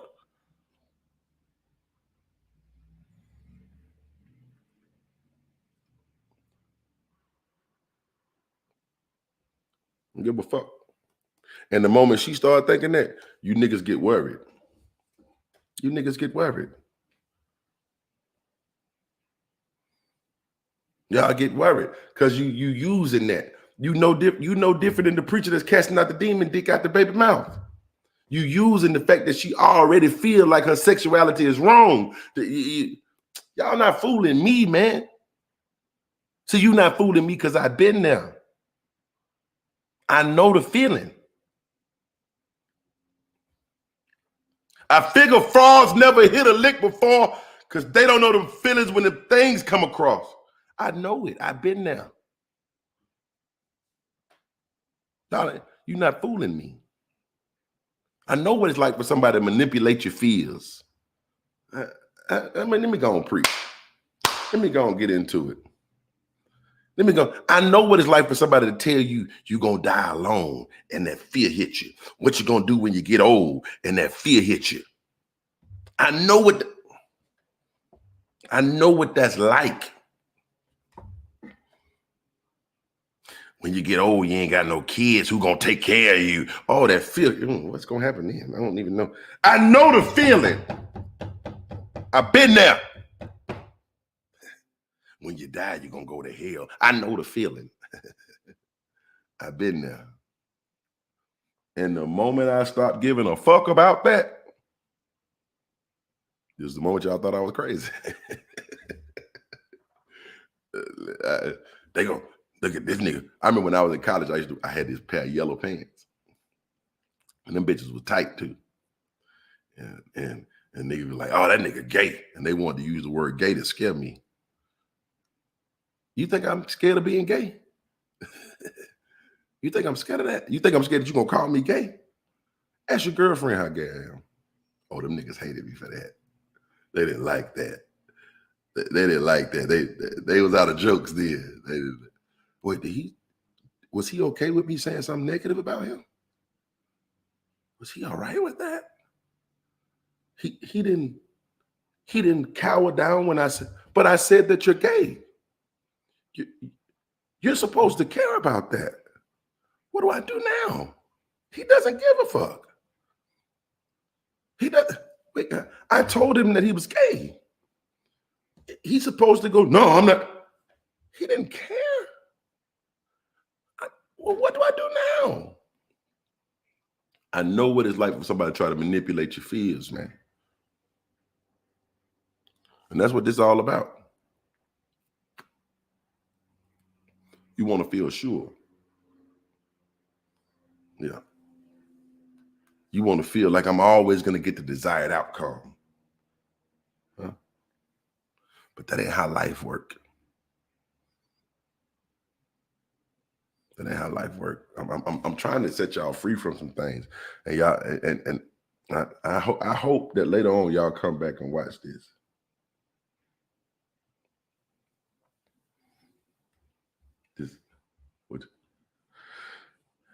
This beta television, as you're saying, are you referring to me as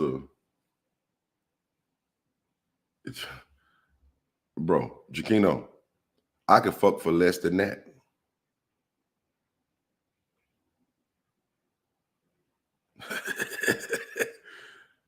and if that means I'm a beta male, beta me up, bro.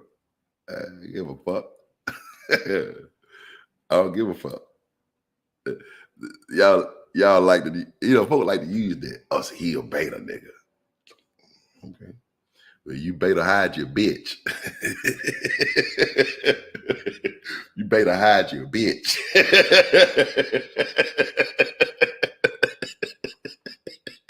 See, when you don't give a fuck, I don't care nothing about it.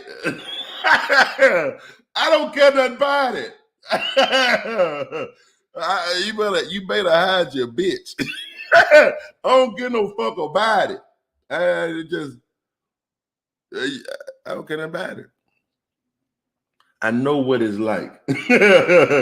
I know what it's like when when you try to get on a nigga's fear. You dig? I'm gonna use this word. I'm gonna make him subject to this word. I don't give a fuck about that. And the moment she stopped giving a fuck about that, the moment she stopped caring about the word wife, nigga, you in trouble. Because you ain't that nigga. You not really that nigga. You got to use gimmicks. That's what this nigga doing. I'm trying to tell you. It'd be a whole lot of folk calling me a beta that won't come talk to me in person either. I'm going to say that.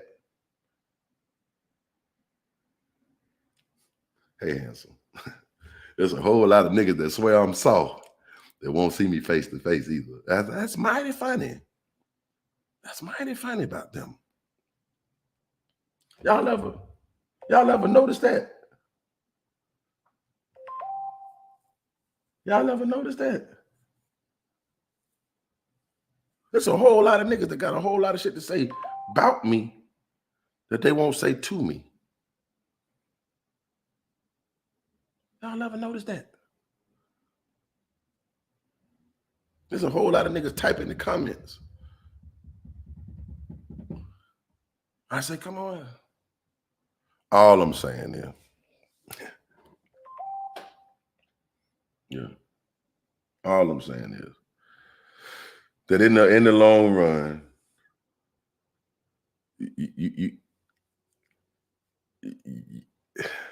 moment that we stop giving a fuck, the moment that they stop being able to control your insecurities, the moment that you stop being insecure is the moment that you get free. This is why I tell you to embrace your hoe. Whatever your hoe level may be, embrace it. The moment you stop giving a fuck about what they're talking about, the moment you win. But y'all don't know that freedom. Y'all ain't crazy as me. I know.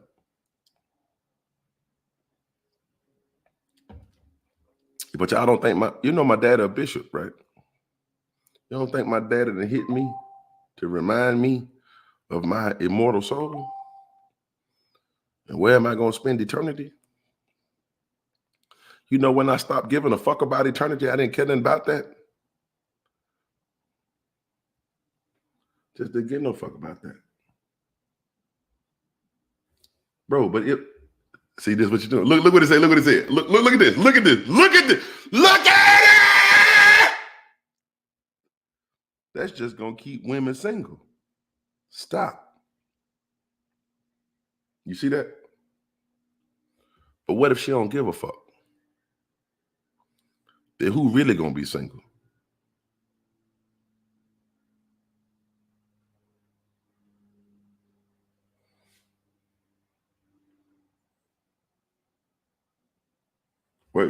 Wait, are y'all following me?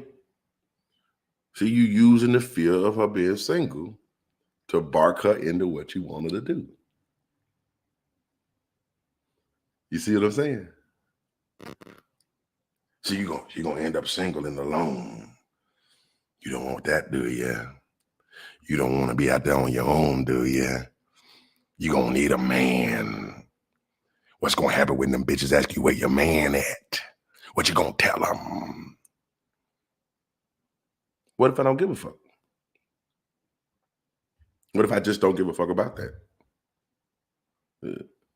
Ask me right now where my girlfriend at. I don't know. And nor do I give a fuck. Wherever she want to be. See? You agree with me. You agree with me. The fear of being single is hard. But you don't fear being single, my nigga. Otherwise, you wouldn't be. You don't really fear it. You like the power of thinking that other folk fear it. Y'all like, Tyrell, do you want to come on here and talk to me, bro? You want to come talk to me? Because I can send you the link now. I can get you on here. You ain't got to do all this typing, bro. I'm sure you talk faster than you type. You want to come talk to me? You want to come talk to me, Tyrell? Because I will put let me give you the link. Because I'm going to get you the link. Tyrell, I'm finna send you the link right now. No. Tyrell's a high value man. I believe that. Come on, somebody now. Come on. We're not going to put him down. That's not what we're here to do. We're not here to put nobody down. Tyrell. There you go. I just put that in. I put that in there for you. Yeah. There it is right there. There it is. You saw it? Let me give it to you one more time. See if you click on that.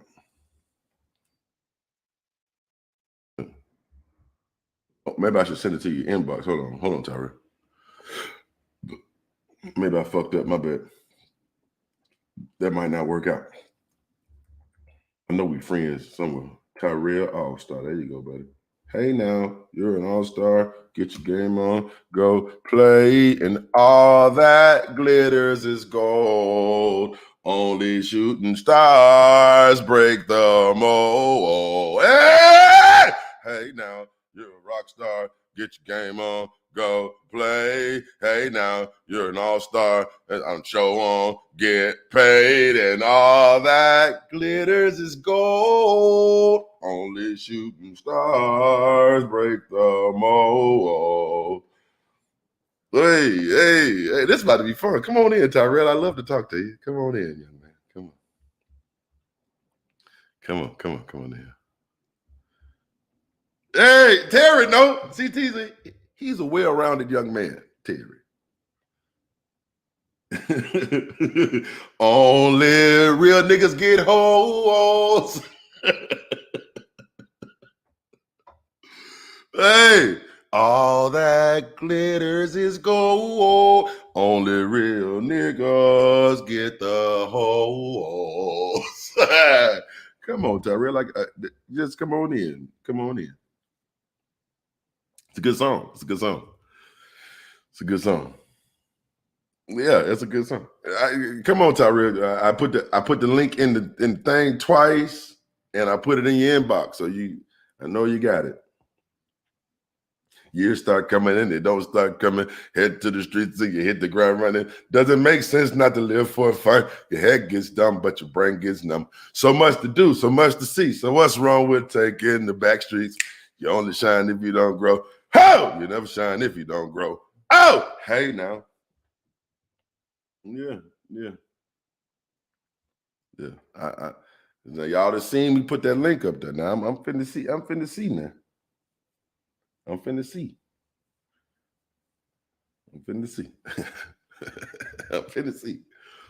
Because again, I'm telling you, people like to prey on your fears.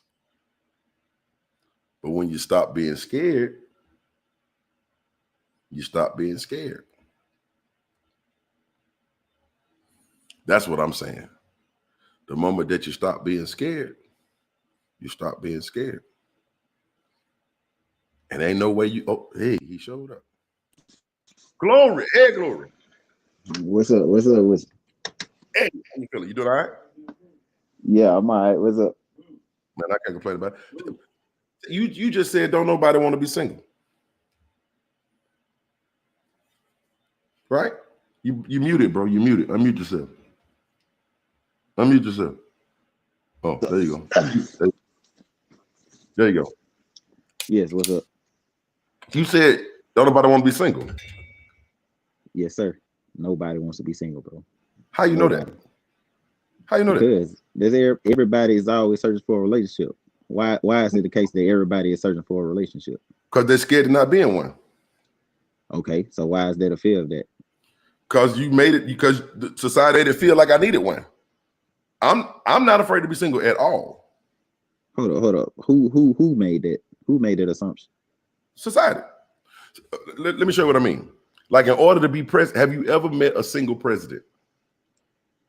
No. A single president of the United States. It's not going to be a single president.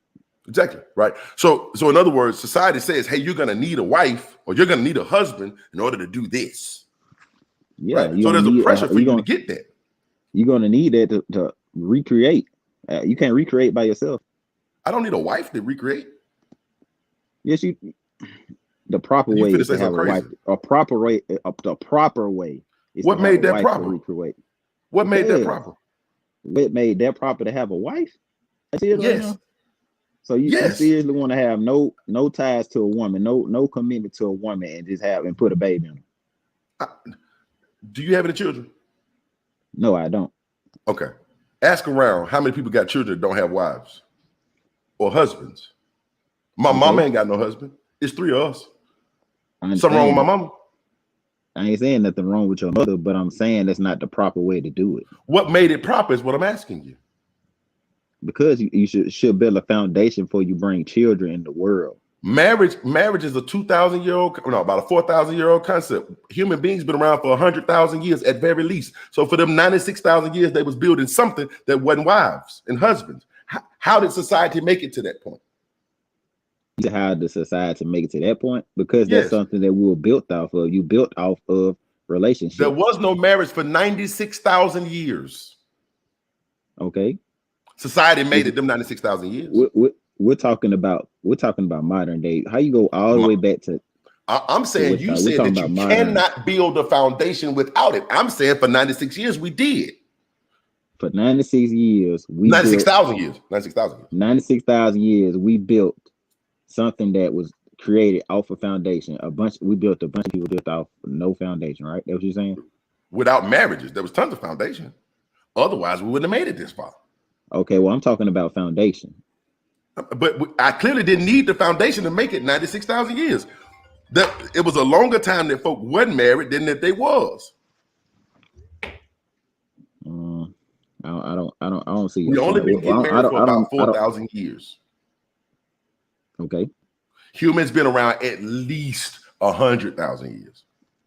Okay, so let's focus on the 4,000 years. Why are you going all the way back that far? Well, because what I'm saying is that's 2 to 46, right? Okay, so 2 for every 46. Oh, let me chop that down. 46 would be 23. So 1 in every 23 years, people been married. But for all 23 of those years, they've been building civilizations. They've been building lives. They've been happy. They've been going on about their business. They've been successful. They've been doing all that shit. For 23 out of 24 years, they've been doing that. So you're saying that people were more happy. So you're saying people were building better families without a foundation and without being married. I'm saying that people were building families. Better or worse is subjective. I don't know if they was better or worse. Okay, then. So again, you ain't got no point of what you're saying. Well, you can't prove they was better or worse either. So neither do you. Well, I could prove a point to where a lot of people are making and recreating children without foundation, and we got a problem in society now. That's why we got all this crime rate going up and stuff. Now we got crime rate is not going up. Crime rate is going down. Crime rate really going down? Are you serious? Yes, it really is. Crime rate has been going down for the last 30 years. What's the percentage? What's the percentage? I'll pull it up for you. Give me 1 second. I'm so glad you asked. I'm so glad you asked. So Birmingham looking real bad right now. That's okay. Crime rates are still going down. Let's see. Crime rate. Let's put it. I want the whole U.S. crime rate though, huh? Mm-hmm. I want the whole U.S. crime rate. We're gonna look at. Here, I'll pull this up for you. All right, here we go. Let me get you together. Hold on 1 second. Here go crime rates. We're gonna look at a whole bunch of different crime rates. Okay. This is the homicide victimization rate by race. You see that downward slope right there? You see that? That's going down. You see this? This is the reported violent crime rate in the U.S. from 1990 to 2019. You see it going down? This is the property crime rate. You see it going down? You see it going down? Here goes some up. You see them going down? This all crime rates. You see them all going down? Okay. Make your point again. Okay. What's your point though? Because you said the crime rate was going up because we wasn't married. I'm saying that's not true. Okay. Crime rates ain't got nothing to do with whether or not folk married. Okay. Nothing at all. I'll let you at it. All right. So again, why the fuck should we care? Why should we care about what? About getting married. Oh, you said why we should care about getting married? Because we need to be, I understand what you're saying with that, but I still would rather bring a child in here on the foundation of a 2-parent household. Fair enough, but I'm asking why. Because a child needs both parents in their life. Having both parents in your life don't mean they got to be married. You know, so they need to have both parents in the household together. Why? This is what I'm asking you. Why? So that they can see what a family looks like. Why? What if they don't want a family? I saw what a family looked like. My mom and dad was married for first 17 years of my life, and I thought to myself, I don't never want that shit. That's trash. Saw it not work out. Saw my mama be unhappy. Didn't want that. So you're saying from what you're saying is going off your perspective is you seen it, but you don't want it, right? Do not want it. Okay, can you give me some understanding on why you don't want it? I saw my mama be very unhappy. Oh, okay. So your whole goal is just pure happiness, right? Absolutely. That's your goal. I get what you're saying. Okay, so I want to maximize pleasure and minimize pain. What I'm saying is not for you. Is what I'm saying, because you are happy in your own being and you just want to be happy and free. Then then we agree. You see what I'm saying? This don't work on somebody that don't give a fuck about that. That's what I'm saying. That's all I was saying, Tyrell. This only works when people give a fuck about that. When you think to yourself, man, does that even make me happy?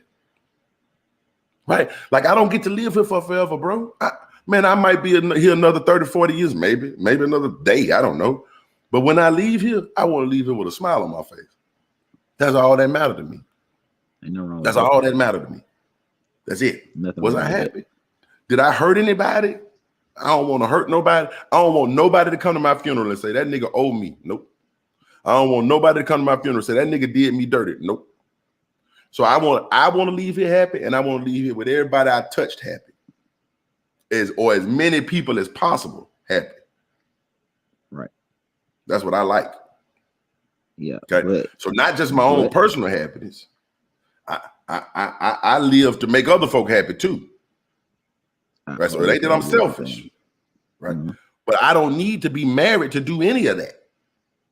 And the moment that people stop giving a fuck, and I ain't saying you got to give a fuck about that. I'm saying, like, for you, brother, I want you to find what makes you happy. Facts.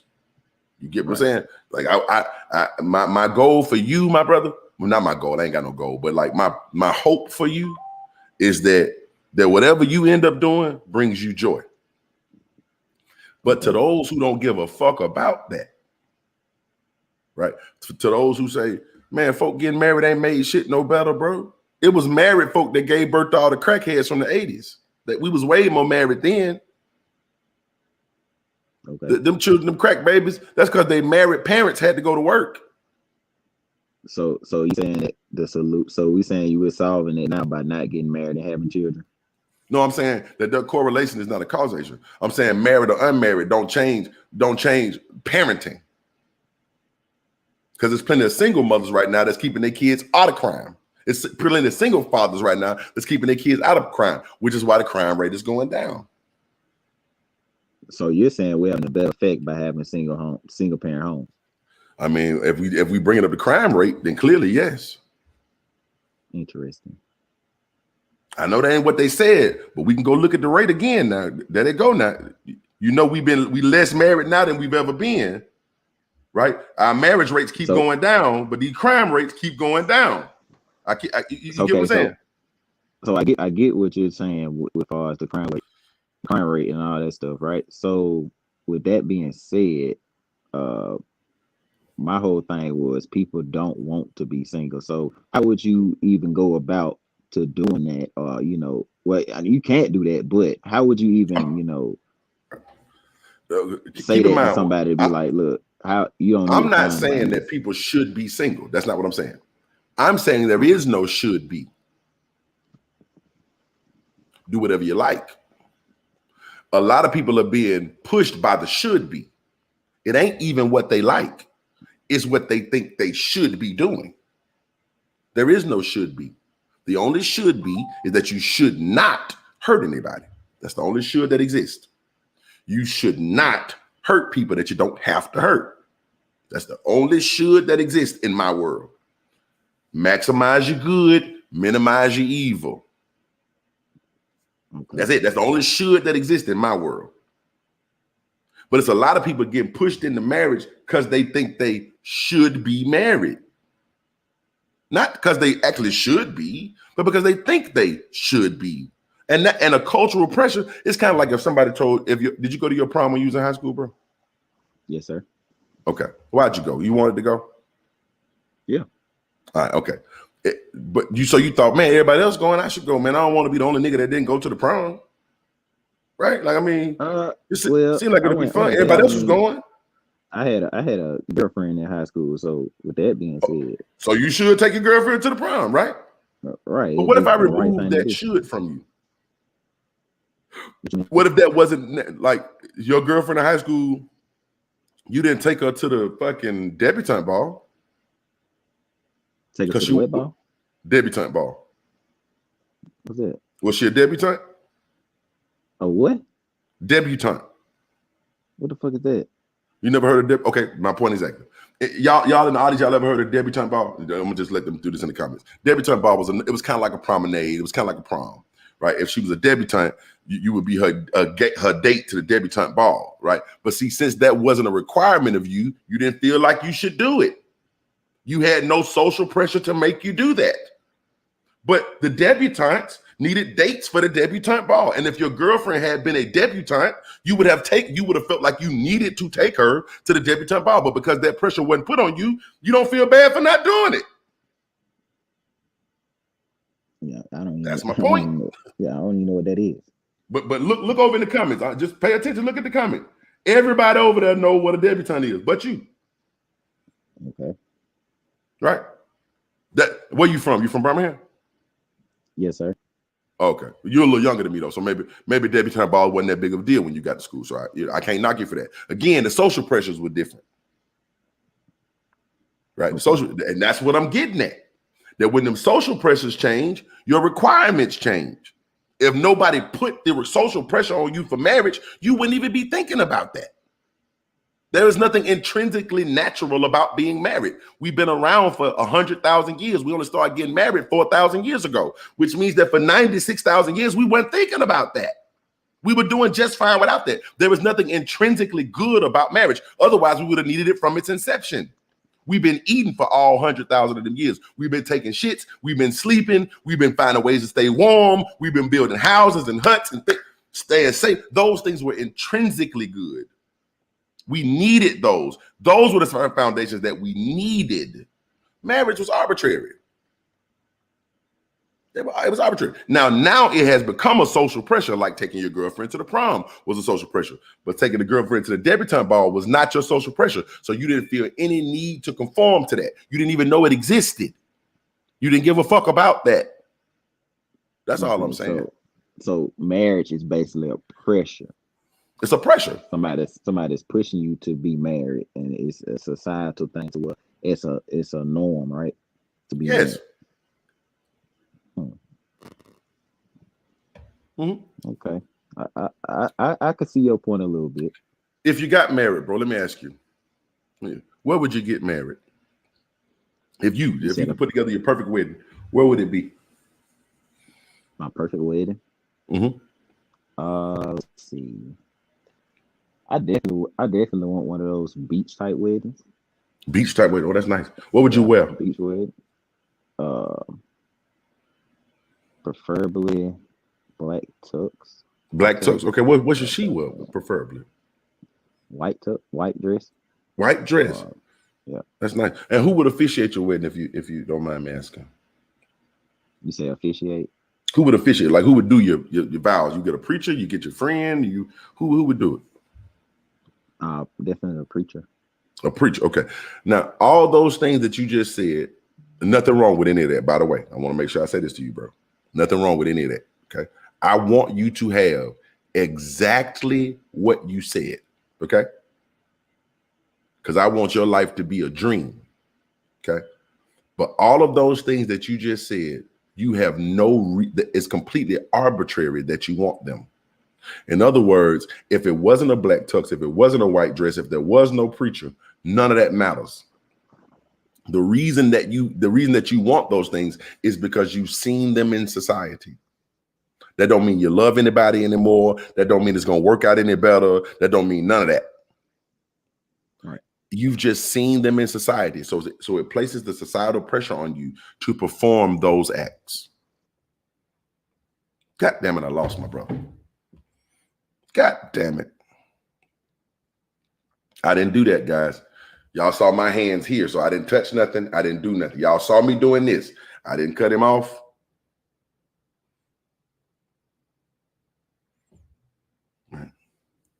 All I'm saying to y'all is the moment she stopped giving a fuck about that, the moment you stop giving a fuck about that. Jermaine, isn't it? Oh, he came back. I didn't do that, bro. I swear to God. Oh, I don't know what happened right there. Well, yeah. I'm sorry about that. I just don't want you to think I did it to you because I didn't do you that way. I wouldn't do you that way. Yeah, I'm here. Okay. So what I'm saying to you, bro, is that your reason. Well, no, I won't say a full reason. It wouldn't be fair for me to say, but a large part of the reason that you believe that or that you desire that is only because you've seen that prior to you. It has no bearing on, like, you haven't thought about the success rates of it. You haven't thought about if that's any better for people. You don't really know. And it's okay to say we don't know. We don't. You just believe that. You've been convinced of that. And because you've been convinced of that, you're operating within that social pressure. I can totally tell you need to eat every day. I can totally tell you that. Hold on one second. You don't really know. And it's okay to say we don't know. Yo, turn. You got your headphones on? Okay. No, I had the other tab up. Go ahead. I'm just listening while he finishes. Okay. So what I'm saying is it's okay to say that we don't know. And a lot of times we fear what we don't know. Again, when people say, well, what you gonna do when you get old? You ain't got no kids. I don't fucking know what I'm gonna do. I'm gonna figure it out the way I figured every other day of my life out. Right? Well, you ain't gonna have nobody to love on you when you get there. I ain't have nobody to love on me today. I made it.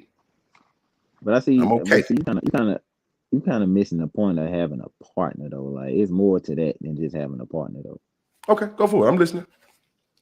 Like, yeah, you get all the levity and all this other stuff going on, but it's other stuff that somebody can bring to your life to help you be a better person.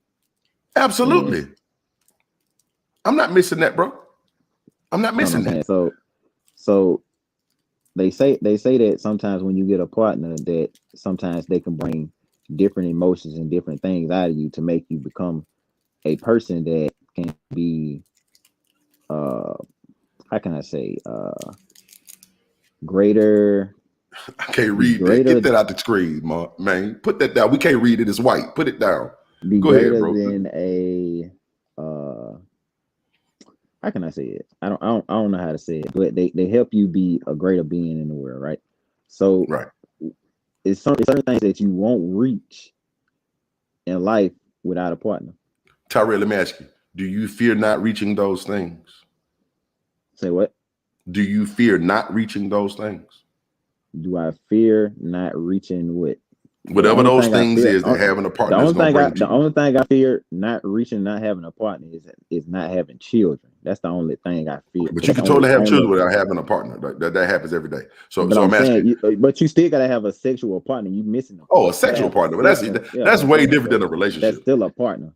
Yeah. So, but that's way different than marriage and all that shit. So I'm asking. You brought up the things. You said, hey, man, having a partner. And I'm not against folk having partners. I don't want nobody to walk away from this thinking. I'm saying don't have a partner. I'm finna bring Maine on. Unmute yourself whenever you're ready, man. I'm listening. I'm not saying that you shouldn't have a partner. You brought up specifically, you said, hey, there are things that you get with a partner that they say that you will not reach without one. I'm asking you, do you fear not reaching those things? That's it. The only thing I fear is not having a child. Okay, all right. So that's a fear of yours, not having a child and not having a child in wedlock. Clearly, facts. Okay. So wedlock is a fear, and not having and not being able to have children in wedlock is a secondary fear, or maybe the child is first, and then the wedlock is secondary because you believe that those things go together. Yes, sir. Okay, building a foundation, basically. Okay, all right. For that child to be raised in. Fair. If I look over in my comments, if I look over at Terry, who got children, who's not married, who raising his kids to be the best fucking kids they can be. Now I can also look at Dorico, who is married, who raising his kids to be the best fucking kids they can be. Are you willing to tell me or tell Terry that his kids are not as good as Dorico's kids? You're saying that, are you comparing the kids right now? I'm comparing the kids to their relationship status. The foundation that you keep. So you're saying because of somebody being married versus somebody being raised unmarried, that the kids are quote unquote going to be married. I mean, going to be better children. I'm asking. That's literally what I'm asking you. I'm not saying they will be. Okay, so me personally, I think that children are going to be better raised in a 2-parent household because they get to see. So you feel like Terry didn't raise his kids as well as they didn't come out as good, is what you're saying. Terry's kids did not come out as good. I'm not saying they don't come out as good. I'm just saying, in my opinion. So your opinion is that they didn't come out as good. Is that what you're saying? No, I'm not saying that. I'm saying that I feel like, because you're twisting my words right now. I feel like. Can I interject right quick, Coach? Bro, you mind if I ask, how old are you? 31. Oh. No, I don't do that. Don't be an ageist. That man lived long enough. No. I'm not. Sometimes, Coach, I get on here and you bring on guests, and I see it could be a teaching moment. And 31 is fairly young. Fairly. You don't know it all. I'm 40. I don't know it all, but I don't know it all. I've been 39. Right. I've been listening to him talk, and he comes across as a young man who actually has a good heart, good sense, and wants to do the right things. Exactly. I think the reprogramming needs to happen, because what caught my attention was when you first brought up his comment, he called you a beta as a derogatory means, and you called him out. What I told him. So the fact that he feels that being called a beta is a derogatory term to niggas up in age with money, that's let's start there first off. He ain't the first one, and we had a lot with the Red Pill crew and all of these guys, and you see the similarities between the Red Pills and the Republicans and the nigga they voted for. It's all there. It's the same playbook. We want you to be scared of shit that could happen. You could end up single. We want you to be scared of that. It all comes back to, I want women and everybody else to depend on me. It's a control thing. And I don't think the brother understands that. He don't see it that way. I don't believe he sees it that way. I believe, and I'm saying this to you, man. I believe I don't want to speak for him. I want to let the brother speak again, Tyrell. Don't let me talk for you. But I believe he really believes that he's building a better life, right? That his mind, and there's nothing wrong with this. I want to make sure that I say that. He believes that, hey, in order for things to be well or as best as they could be, then I should build them this way. This is why I brought up Terry's children. Right? Because this is a mindset that can live in your own brain until you have to look at a human being and say, your kids ain't as good as mine. You would never say that. Right. You can say that in your mind. You can say that internally. But if you had to look at Terry and say, hey, man, your kids ain't going to be shit. You would never, because you're not that alpha. You wouldn't do that to third anyway for others. You would never do that to third. Third be to slap the skin off you. You feel what I'm saying? And I ain't saying you're a weak nigga. Y'all might fight it. You might win. But third still gonna slap the skin off you. Right. But what my point was, and I don't want to forget it. Like I said, when he started talking about he's thought about a beach wedding and all this, he wants the good things in life. But a lot of us, especially if you grew up Christian in the South, we all have to be reprogrammed, because we learned a lot of BS. And me and Corey grew up in the church together. Our dad his dad spoke at my dad's funeral last year. So we grew up. I miss your daddy so bad, man. I own my life, man. I'm so sorry. I missed that. I just couldn't get that, man. But even with him, he had to reprogram himself and us, because what you're seeing, my boy, is you think that women have to be manipulated for you to succeed, and that's just trash, my G.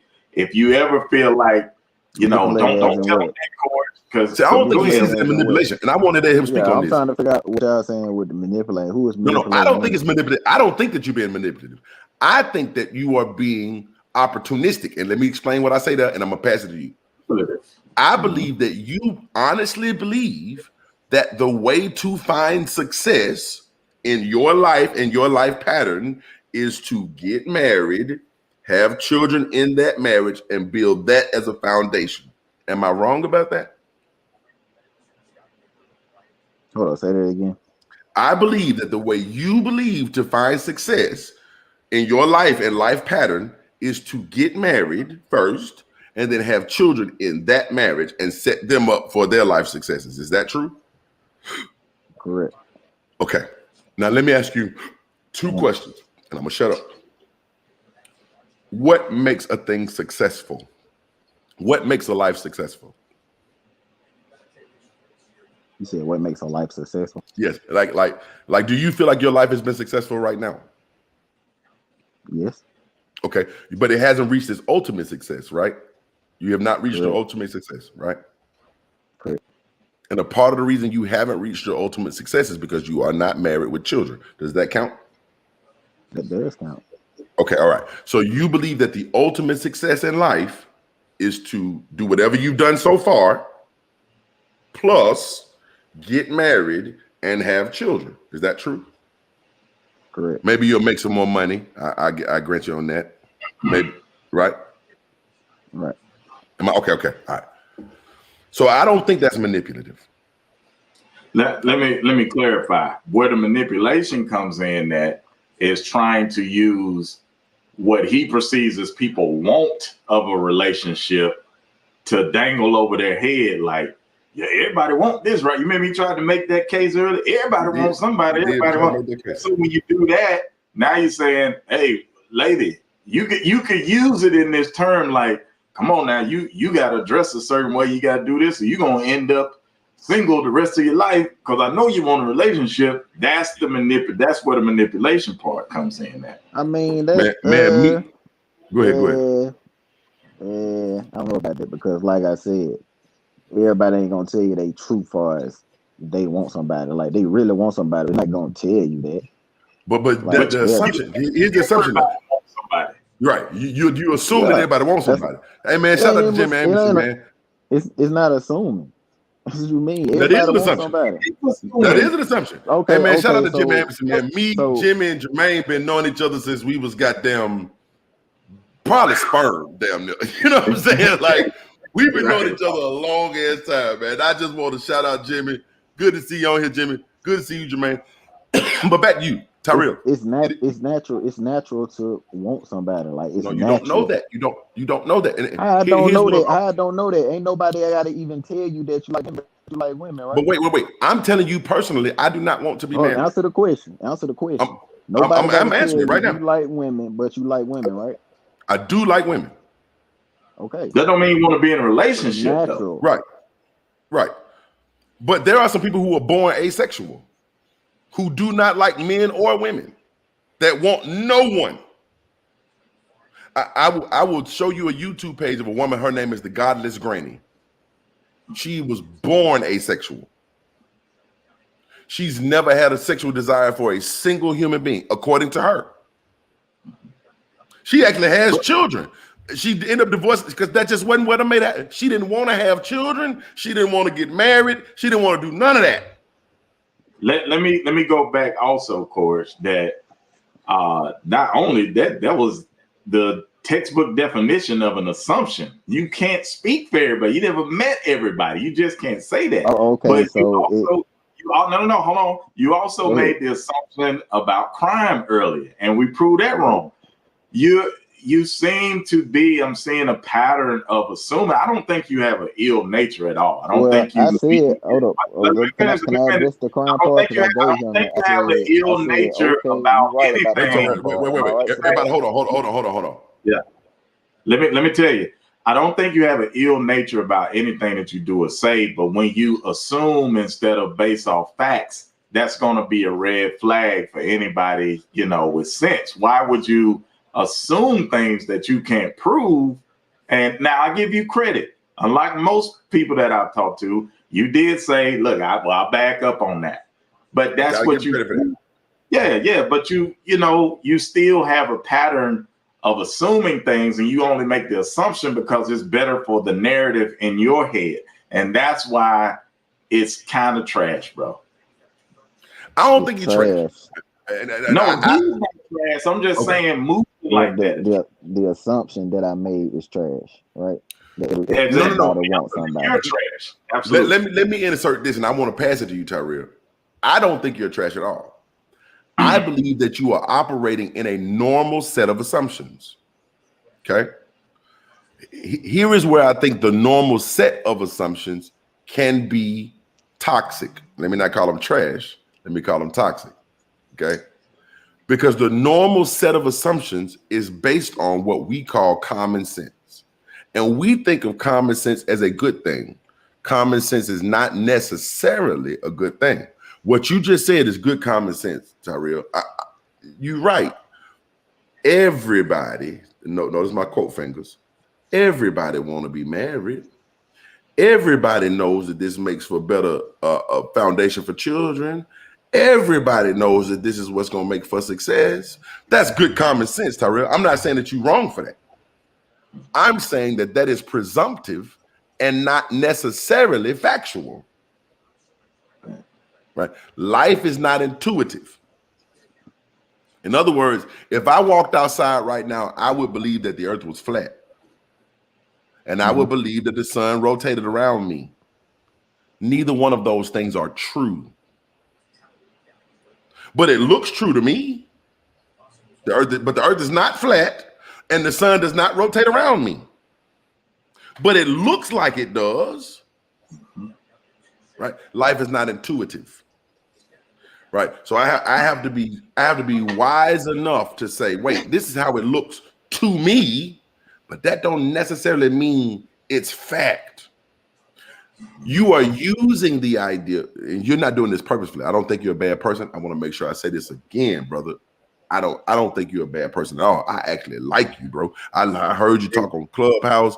You know what I'm saying? Like, I think you're a decent human being. I got nothing against you.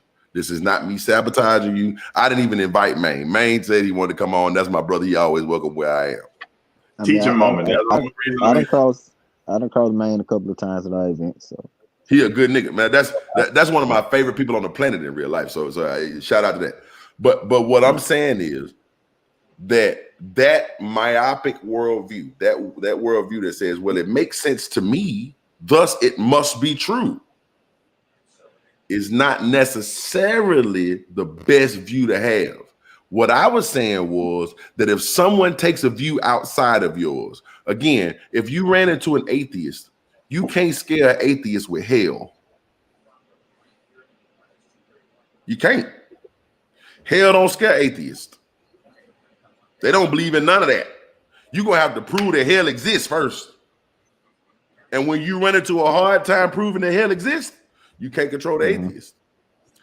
Randomly enough, atheists are underrepresented in prison. This is a random fact. 4% of the world is atheists.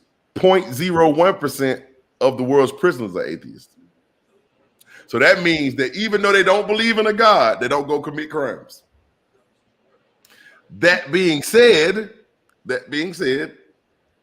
you have to try to harmonize that some kind of way. You got to come up with another hypothesis, right? So if I say, well, women, they don't have to want to be married. There's a bunch of women that don't.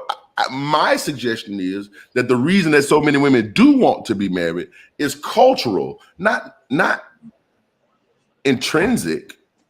There's tons of women out here that do not want to be married. They just say they want to be married because that's what the culture tells them to say. So they built their life in that culture. Like you built your life in a culture of marriage. But if I took that, I don't know if y'all remember the song. If I took those words away, more than words to show you feel that your love. Never mind. And point being, you know the song. You old as me, so you know the song. What I'm saying is, if I took that crutch away, if you didn't know what marriage was, how would you build a life? What success would you find if you didn't know what marriage was? And there's an actual scientific formula for this, by the way. Go ahead, man. Let me add this. And like I said, bro, this is a teaching moment. What I really study is political and history. And you're thinking, somebody said in the comment, I absolutely agree, you're not dangerous, but that type of thinking can be. And what I mean is I study Republicans, Democrats, conservatives, all of that. And if you look, you're looking at their playbook play out right now. They don't accept truth or facts. That's why I gave you credit for accepting a fact and moving on from it. But you got a lot of people right now, they think every Democrat is molesting and kidnapping children. They think an election was stolen. You know what I'm saying? They literally create their own view of reality, and it ends up being dangerous for everybody. Also, what these people do is they pick and choose scriptures to validate what they think. And there is a scripture that will validate anything you think, by the way. Absolutely. And I saw you, it looked like you were about to try to throw scripture at Courage when he was making the point earlier about marriage. So I've just tried to step in and wean you away from that. And in full disclosure, I was where you used to be. I was where you used to be. Growing up a preacher's kid, I used to be a very judgmental asshole who had not seen enough of the world and met enough people to make reasonable conclusions on things. But now at 40, travel the world, got gay friends, transsexual friends, white friends, Latino friends, Asian friends. I know a lot more. So I'm just saying, it sounds like you were coming from a very closed-minded place, and I don't want you to go there because it seems like you got a good heart. But he's a good nigga. You gotta learn more, because if you don't, somebody like get you on a live like this, and they'll embarrass you because you That's can't. That's not my point, though. That's not my point, by the way. Yeah, it wasn't that, but it's just because they know stuff. It's like, no, that ain't, crime is going down. Here go the facts, right here. So my suggestion would be, you're 31, you got plenty of time. Keep having life experiences, but learn the value in silence sometimes. You know, even though you make difference. At least yeah, and then, you know, I had to learn it too. Go research your feelings. Like, yeah, I feel this way, but let me go research my feelings, because I don't want to be a douchebag who don't know what he's talking about. My God, today. And you had a lot of women in the comments. Go ahead. The only thing you took from me was I was wrong about the crime rate, right? And wrong about No. being No. And I'm not picking on you now. What really struck my antennas was when you used the beta part as you're talking to two dudes who do well in life. Corey's doing way better than I. Way better. Well, though. He's doing well. And if you really want to know the truth, we didn't have plenty of pussy, but they still ain't gonna stop Roma from going out here. You see, I've changed my name to Beta Man. That shit don't bother me at all. So when you used it as a derogatory term, which you know you did, I said, oh boy, another one. But as I kept hearing you talking, you thought about the beaches and the proms and the stuff. I said, okay, he not like them. He just need to be pushed, nudged in the right direction. He one of us. He just where we used to be, if you follow what I'm saying. But I don't think you so I don't think y'all call yourself other than beta. You know what I call myself? You know what I call myself, Tyrell? I'm real. And let me tell you why. My name's Sebastian, by the way. My name is Coleridge, by the way. Let me just start there. I call myself Coleridge, but I will tell you. Let me give you this little bit of like backstory, so maybe you'll understand where I'm coming from, bro.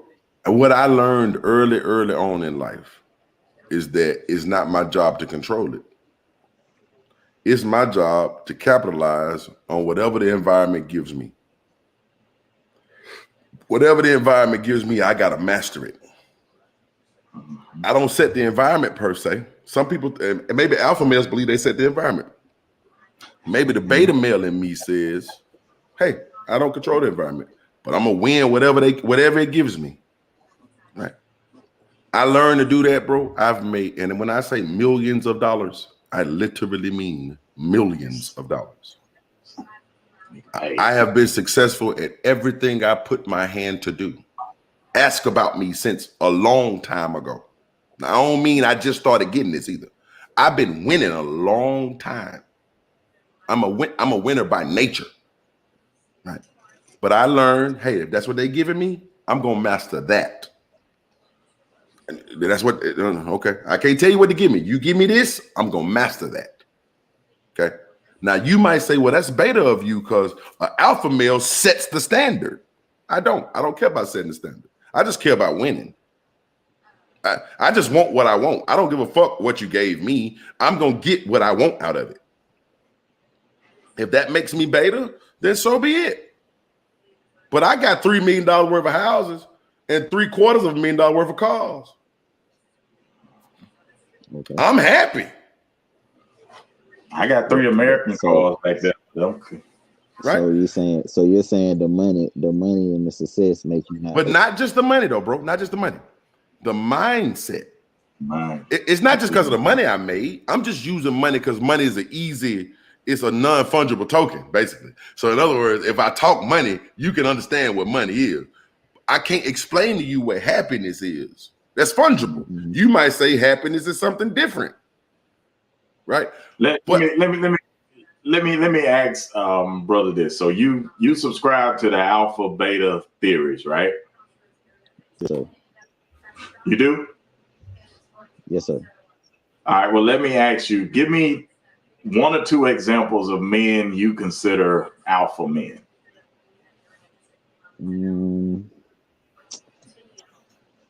I really don't want to give an example. That's cool. Come on, man. You're an alpha male. Come on, bro. You can't shy away from shit. I don't want to give an example because I don't want to. Let me ask you this: would you consider an openly gay man an alpha or beta? An openly gay man? Yeah, like any. You can't determine that off their sexuality. I'm glad you said that because I was about to tell your ass.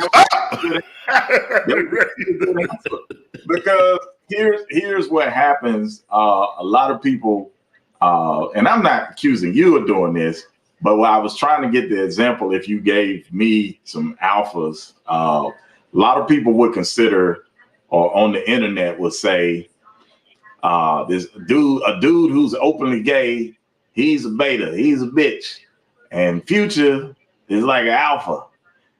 Well, actually, you gonna tell me that a nigga who come tell the world proudly what he is and who he is and stand on it, you gonna tell me that ain't an alpha?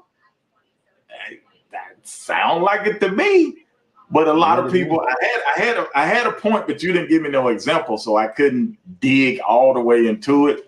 So all I'm saying is, I'm just trying to you got to know what an actual alpha is. A lot of guys who are aspiring to be alphas, they don't know what it is, and usually when I ask them who is one, they can't tell me. So that's all I'm saying. I need to know who you feel is being this prototypical alpha male. Do you consider yourself an alpha?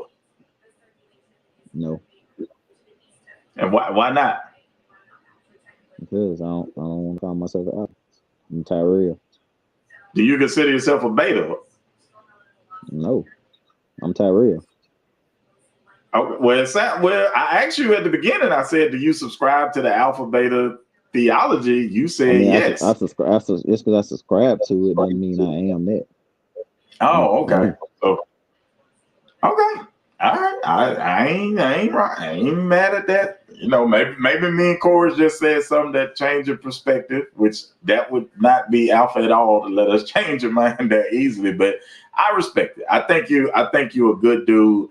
I would encourage you to keep having more experiences with different people, but also be you. I like that. If you say you Tyrell, I like that. I think you should think like that, because when you think like that, you're going to be able to move in a lot of different circles around a lot of different personalities. This is my last example I give you, and you and Corey are kind of touching on it. Do you know the difference between a thermostat and a thermometer? I like this. Do you know the difference between a thermostat and a thermometer? Can you tell me the difference? A thermometer can only sit on the wall and tell you the temperature of the room. That's literally all it can do. But a thermostat, few little clicks, it can determine the atmosphere of the room. So I try to be more of a thermostat than just a thermometer, because with a thermometer, it sure is cold in here, or it sure is too hot, but that's all they can do. But a thermostat can change the atmosphere. That's it, man. I'm gonna log off. Man, I appreciate you. I appreciate it. Always a good time. I say one more thing, bro. And Tyrell, again, I appreciate you. I think you're a good dude. And I say that from the bottom of my heart. I'm not saying it to be funny. but I'm saying that life isn't as intuitive as we'd like it to make, right? There's a piece of information. This is called a gravity rate, right? Right. The gravity rate tells us that the acceleration of gravity is 9.8 meters or 32 feet, somewhere around there per second, right? Squared, right? Nobody knew that. That's not intuitive, right? We had to measure that. Nobody knew that. We had to measure that, right? Once we measured it, we found that out.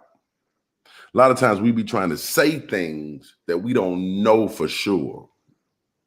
This is what I'm saying about this whole marriage, blah, blah, blah, blah. It is helpful for me to be able to assert something and get you to agree with my assertion. Just like this pastor just told, come out of you, demon, sperm, oral sex demon. He asserted that as if it were true. We don't know that to be true. We don't know that to be true. Okay. What a lot of folk trying to do is they try to scare you with the ideas that they do not know to be true. And they try to make you respond to what they cannot prove. And I'm saying, prove it first. I will definitely respond to what you can prove. So if you can prove to me that somehow us being unmarried made a worse crime rate, or it made a worse college rate, or it made a worse anything rate for crying out loud, then I'm going to respond to whatever rate you give me. But until you can do that, you cannot just tell me, oh, it feels like it's more crime. My feelings are unimportant. Mm-hmm. My feelings don't matter. I see it. Right. So that's what I'm getting. That's why I was asking you about, and this is why I kept saying that a lot of folk, they are moved by it because society says you should be married. And I'm not saying you shouldn't be. Well, no, I am saying you. Let me make sure I say this. I don't give a fuck if you do or don't. Do whatever makes you happy. But society don't let you have that freedom.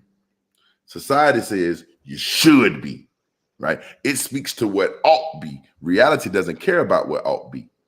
Reality just says what is.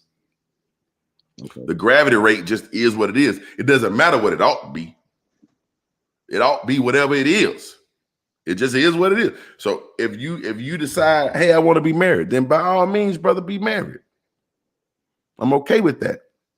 But don't let the ought be control what you want. It ought be whatever you make it. Don't let them push you into, oh, you need to be married, Tyrell, because you're not going to be successful and it's going to bring out something better in you. You don't know that to be true. That's women using that against you. See, you're not the man you could be because you're not connected with a partner. Bitch, I am who I am. That's the man I can be right now. The man I made myself. Hold up. Say that part. You said women use that against men. They use that against you. They say you're not gonna be as successful as you could be because you're not married. They use that against you. You saying they use that to get married? Yes. Yes. And you agree with it. You go, yeah, see, that's right.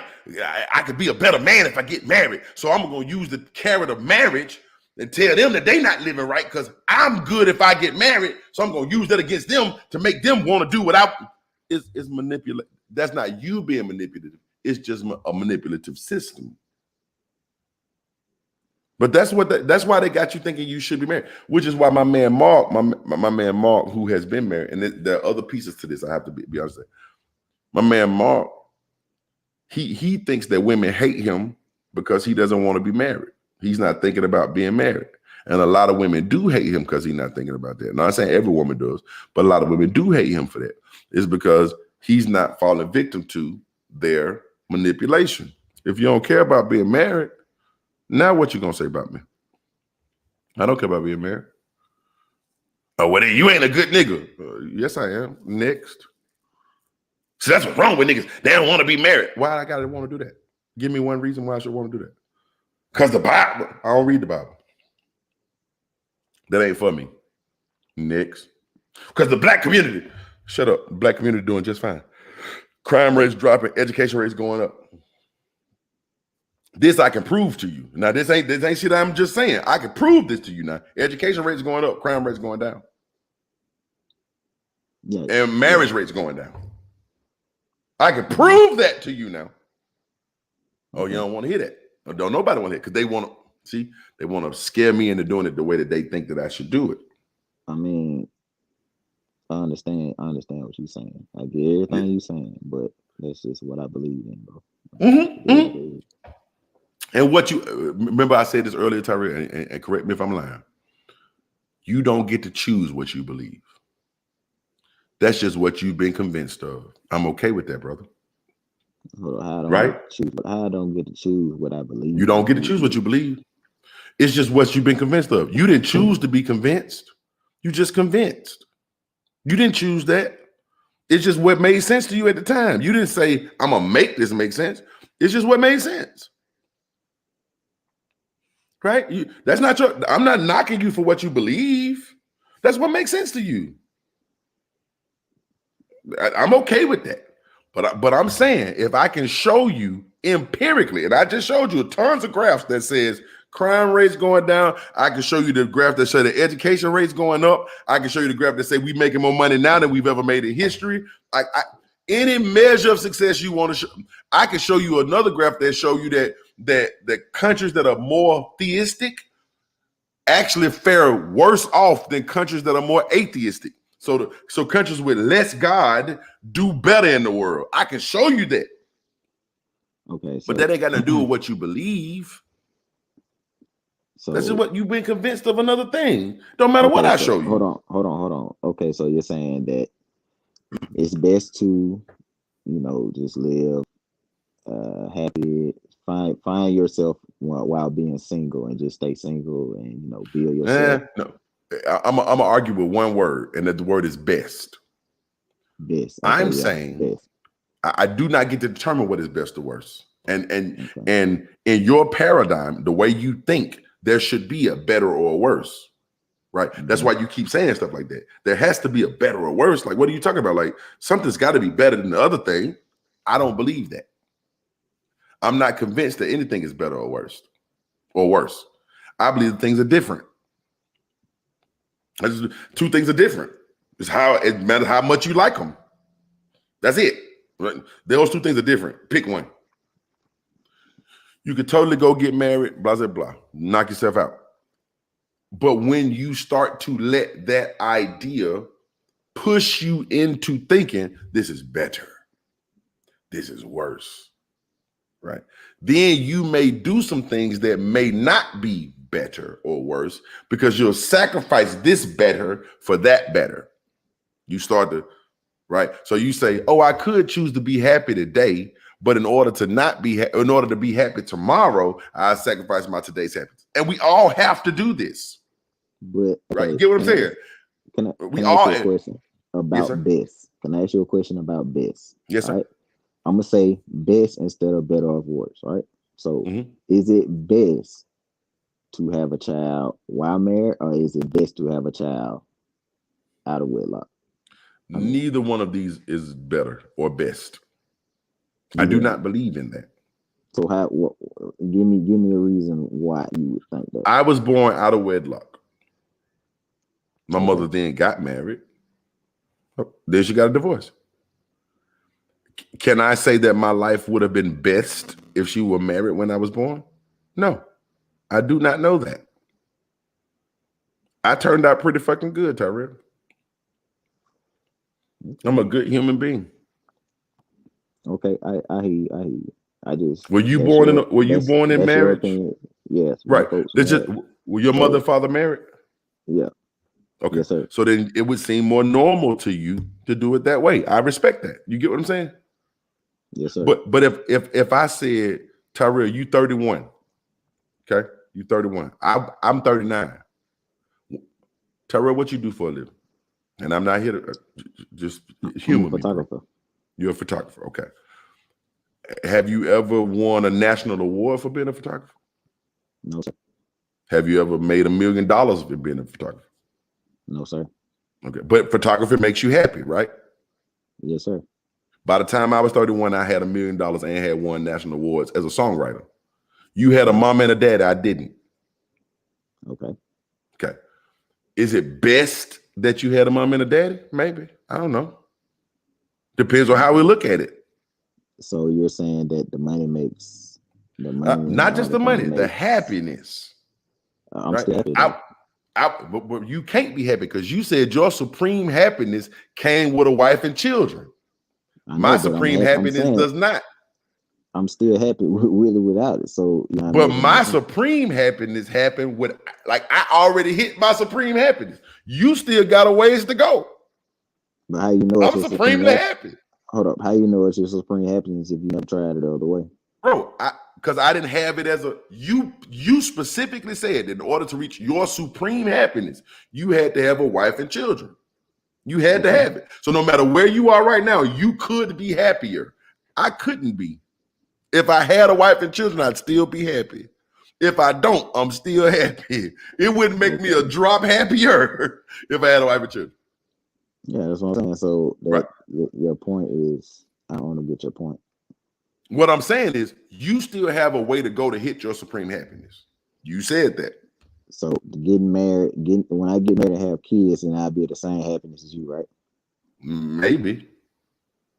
Okay. So again, what's your point? What I'm saying is, I already hit that happiness without it. Okay. Right. So it may take longer to get to that happiness. What's the problem? Fair. But what I'm saying is, it was easier for me to be happy. So it's easier to do without a partner. It could be. None of this should be. I want to make sure I'm saying this. None of this should be anything. It could be. It was that way for me. That don't mean it's going to be that way for you. This is all. None of this is empirical. This ain't gravity. This ain't the sun rising in the east and setting in the west. There are no rules to this. It's all about what you like. I'm not telling you not to like that. I'm saying that when you treat it like a rule, then you manipulate people based on what they think is a rule. It doesn't have to be a rule at all. It could just be what you like. But it don't work the same when you just say this. It's kind of like, there's no way somebody in a church could say, give me 10% of your income because I like it. No, they have to say, God said it. Right? Putting the weight of God behind it makes people go, okay, I don't want to fuck up God, so let me give you the money. Right? So they have to put that weight of a law behind it to get people to do it. But that's manipulative. Really, the truth is they just want the money, but they can't just say they want the money. So they say, God said it. It's called an appeal to authority. This is what I'm saying to you. If that's what you want, bro, get it. I'm not knocking you for getting it. Do what you want to do. The problem is when we try to put the weight of this is the way it's supposed to be. It's not supposed to be any fucking way. But it's supposed to be whatever you make it. You still saying your theory on what it's supposed to be as well. So I'm not saying it's. I'm saying there is no supposed to be. That's my theory, and I can prove my theory to be correct. You're proving your theory, and I'm talking about my theory. So it's two different theories. Right, but I have a better hypothesis than you. You ready? Because you can judge hypotheses. You ready to judge it? Right. And the way you judge a hypothesis, I can give you the actual formula for it. Basically, you say, okay, before I looked at the universe, what was the probability of the thing? After I looked at the universe, what's the probability of the thing? Let me judge how well my hypothesis explained the thing. You ready? This is a scientific method. I hope you're ready to go here because it's gonna be fun. You ready? Come on. Okay. Before I looked at the universe, what happened? People weren't married for 96,000 years. What happened to society? It progressed. I then looked at the universe. What happened after I looked at the universe? People stopped getting married. What happened? Life got better. Your hypothesis says that this is the foundation of the universe, that families would not progress without it, that civilization would not do well without it. When I look at the universe, that's not what happened. So my hypothesis answers the question better. which means I have a better hypothesis than you. I'm not saying you can't create a better hypothesis than me. I'm saying as of right now, my hypothesis works better than yours. It has a more explanatory power. You only have assertions. I have explanatory power.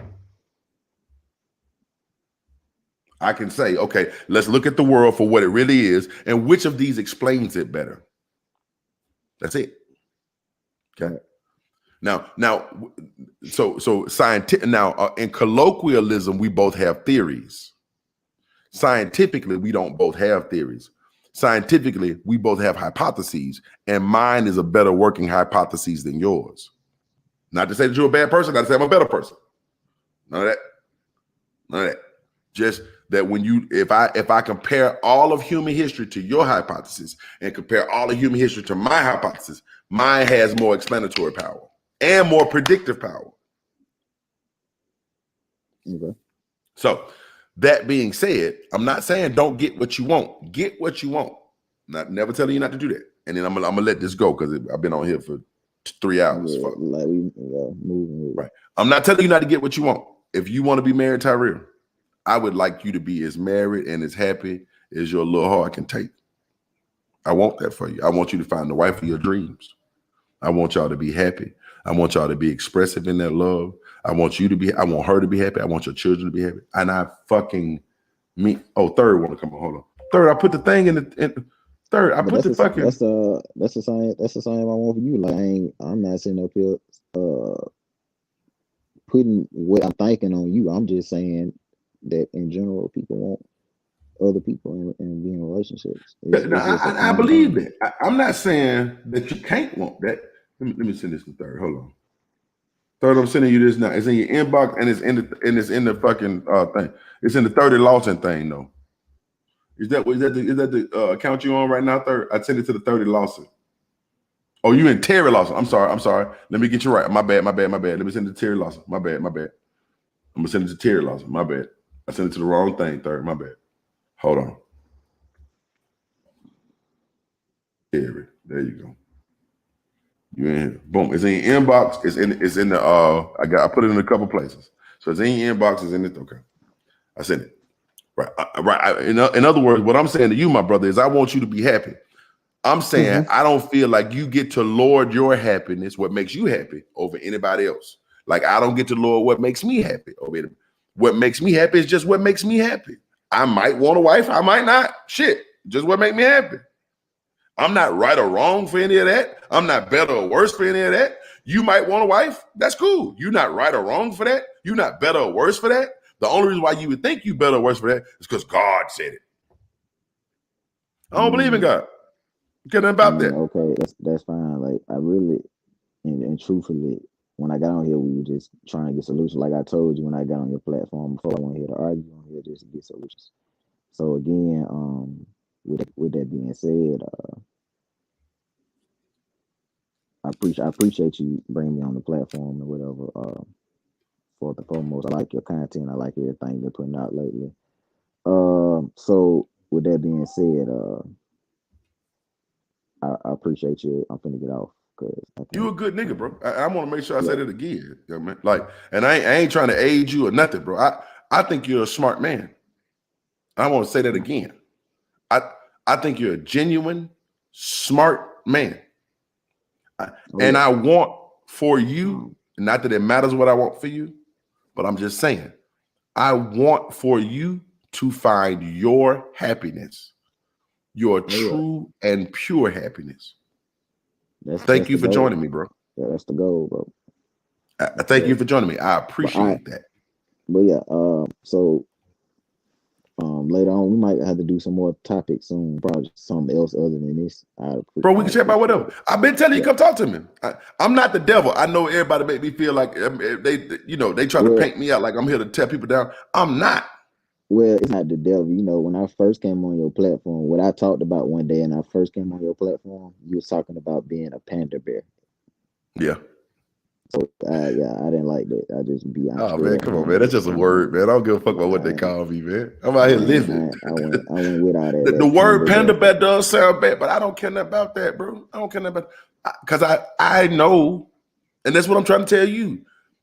Like if they call me a beta male, panda bear, purple pill, blue pill, I don't give a fuck about, bro. When it's all said and done, I just say, okay, what do you call success? Right? And if they say money, I made that. If they say good times, I had those. If they say sexual partners, I had those. If they say cars, I got them. If they say spiritual knowledge, I got that. Right? Like when you finish doing all you doing, I'm still doing all I'm doing. Thirdrick, can you hear me? You muted. Okay, what up with it, bro? What's good, Talk to me. Yeah, I just wanted to chime in real quick. Terrell, what's good with you, bro? What's up, Ted? I I know seen you you on from Clubhouse, Clubhouse a right? couple times. Yeah, What's man. up, Yeah. Okay, call it, man. I know you're a good brother, man. You know, what I want you to do is kind of keep open-mindedness about your thoughts in regards to, marriage and, the ultimate goals in life of family and all this, you know what I'm saying? Now, basically, what you need to say is that's your goal because it's not everybody's. And I'll give you a good example. Why? Your parents are married. Your parents are still married. My parents just celebrated their 40th anniversary last week. You know what I mean? I was married for less than 4 years. Congratulations to your parents. Yeah. And congratulations to you. Right. Because that was not my goal in life, honestly, was to be a good father. Not necessarily be anybody's husband. And the reason being is because my dad, while he was a provider and all this, you know what I'm saying? Me and him had very little interaction. He knew very little about me. He didn't teach me much at all in life. And one of my biggest, greatest things in life is that I'm self-taught on a lot of things. A lot of things. Because my father didn't teach me that. And so I made it a goal that when I have my sons, my daughters, man, I'm gonna be the best father I can be to them. You know what I'm saying? More than provider. They'll be able to talk to me. When I come home, they're not gonna get up and go in their room and close the door because they don't want to worry about getting fussed and cussed out and all this different shit. You know what I'm saying? Yeah, I know it. You know what I'm saying? Dog, that shit leads. So my goal was not to be a husband, so I wasn't a very good one. You know what I'm saying? So we have to live in our own truths, man. I'm a great fucking dad. Great. So I've been there, what man. I'm saying I've been there there. is this. God damn, I've been there. Get them there, dog. Go home, sitting there now watching TV, hear the truck pull up, man. Get up and go in your room. You know what I'm saying? Shut the door. Nigga, I've been there. I don't even want to fuck with him. You know what I'm saying? Nothing I did wrong. He just might not be in a good mood. Nigga, I've been there. Terry, I was okay. Go ahead, talk, man. Let me. You know what I'm saying? I'm gonna get myself off screen. I'm gonna listen. I'm just gonna. No, man, you good, man, dog. It is what it is, dog. We done been, so I know you don't. So what I'm saying is this, man. Yeah. This is what I'm saying. Dog, if your goal in life is to be a good husband, man, dog, that's what you do. That's all you had to say. That's my goal. That's the goal I set for myself. But that's not everybody's goal, man. My goal is to, man, get out here, man, build a legacy for my children and be a good father. And that's what I'm doing. You know what I'm saying? I started on a little business, couple businesses, not really for me to get wealthy, but so when I'm gone, they'll have this. You know what I'm saying? Right. For them, you know. But at least they have the knowledge, man. At least if they don't want to do your business, right? Here go the at least I blueprint. left it for them. Right, I'm giving them a blueprint. I left him something. Coleridge, even though he didn't say, he's done, he wrote the music, got the Grammy and different things. But man, he's also, man, created opportunities and jobs for a lot of people that he don't even get on here and talk about. He may open a fucking restaurant. You know what I'm saying? He didn't have to do that, but he created jobs. He's built those apartments, man. He didn't have to do that. He created jobs for contractors, for people to, you know what I'm saying? Yeah, all this solid. So that was his. That's what his happiness is. His happiness is not in a wife or a woman. You know what I'm saying? But Terrell, if that's what your happiness is in, my nigga, dog, that's own it. That's you. But you can't put it on everybody else. You get what I'm saying? You get what I'm saying? It ain't to come down on you at all, man. I just want to give you perspective as to what the outlook that you should have. You know what I'm saying? That's it. And if you run across a it. young woman, and that's not her goal, right? Don't force it. Don't force that on her because it's not gonna end well. It ain't gonna end well. You know what I'm saying? Man. Like it's not gonna end well. My man, and I say this is not to take up for Derrick Jackson. Let me make sure I say this wholeheartedly. What the nigga did is some whole nigga shit. And it's whole nigga shit because he won't own up to his own happiness. That's it. That's the problem. But what my man is doing, he trying to fit himself into a paradigm that don't fit him. It's like the ugly duckling, bro. You a swan, you not a duck, bro. Let the ducks be the ducks. They're gonna be happy as ducks. Ain't nothing wrong with ducks. Ducks are beautiful. And I wanted to come on here and say this to you because you said you were 31. 31 was the age I was when I got married, man. You know what I'm saying? Because I felt like on a societal level that this is what I'm supposed to be doing at 31. I had 2 older children with no wife. I really was happy. You know what I'm saying? Like everybody know me. When I told them I would get married, niggas was shocked. Like, why? You know what I'm saying? But they know me. Everybody knows my wife. Wife's beautiful. You know what I'm saying? The things that we dealt with and all, us not making it. I said facts a little too hard. I shouldn't have said that hard when you said your wife was beautiful. I apologize. It's all right. Yeah, you know what I'm saying? Yeah. She all right. But the failure of the marriage, I would never put that on her. I own that. You know what I'm saying? The emotional part was because I did it, but man, dog, I ain't really want to. You know what I'm saying? And I didn't really have to, and I shouldn't have. You get what I'm saying? So what I'm saying is this: if you doing that, man, because of a societal, you feeling the pressures of modern society, and this is what you're supposed to do, and this, that, and the other, man, don't succumb to that shit. You know what I'm saying? Do the shit because you want to do it. Do everything that you do because you want to do it, and it makes you happy. And if you do shit for any other reason, you fucking up. You fucking up. And I want to say this specifically to women, because it's a little easier for us to say this as men because we do hold the chip of marriage. Am I making sense when I say that, Third? Like, it's one thing for me to say, oh, I hold a chip of getting married. Fuck that. Right. But for those that's looking for the chip of marriage that I hold, I'm saying to you the same thing, babies. Right? That may not be your road. Right. You have to determine what makes you happy. Right. And there's some women out here. If it's your road, make sure that the motherfucker that you trying to take this road with, make sure it's their road too. They road too. Right. So what I'm saying is don't let nobody manipulate you because you think that's your road. This is what I'm getting at. Right. So you may really think, hey, man, I'm really built to be married. And you may be. I'm not saying you're not. If that's your road, then take that. Right. But don't allow nobody to manipulate you in that. Right. And now they got you out here looking foolish. Right. Because you think. And I did that girl a disservice at the end of the day when I look back at it. You know what I'm saying? I've done it too. And I'm a big enough making me to cry, say man. that. I'm finna shut you up and put you off the damn thing, man. You know what I'm saying? Every nigga ain't gonna say that because the niggas don't sit back and get themselves straight and go back and look at the situation, the ways that you can change and what you should have did and what you shouldn't have did. I'm a nigga Terry. Always in thoughts. You know what I'm saying? I did that, Terry, and I'm sorry, man. Yeah, dog. Huh? You know what I'm saying? Sebastian, you was married before? Yeah, bro. Yeah. You know what I'm saying? Yeah. Like, so I've done that. I can go back and say, man, dog, I wasted a motherfucking girl time, man. I wasted my time. I wasted her time. You know what I'm saying? And that's shit that I can never replace. I can't replace that. I can give her any money that's lost, I can replace it. Man, I can't give back that time. You know what I'm saying? I can't do that. We have beautiful children, too beautiful, smart. You know what I'm saying? But all the other shit, man, dog, man, you know.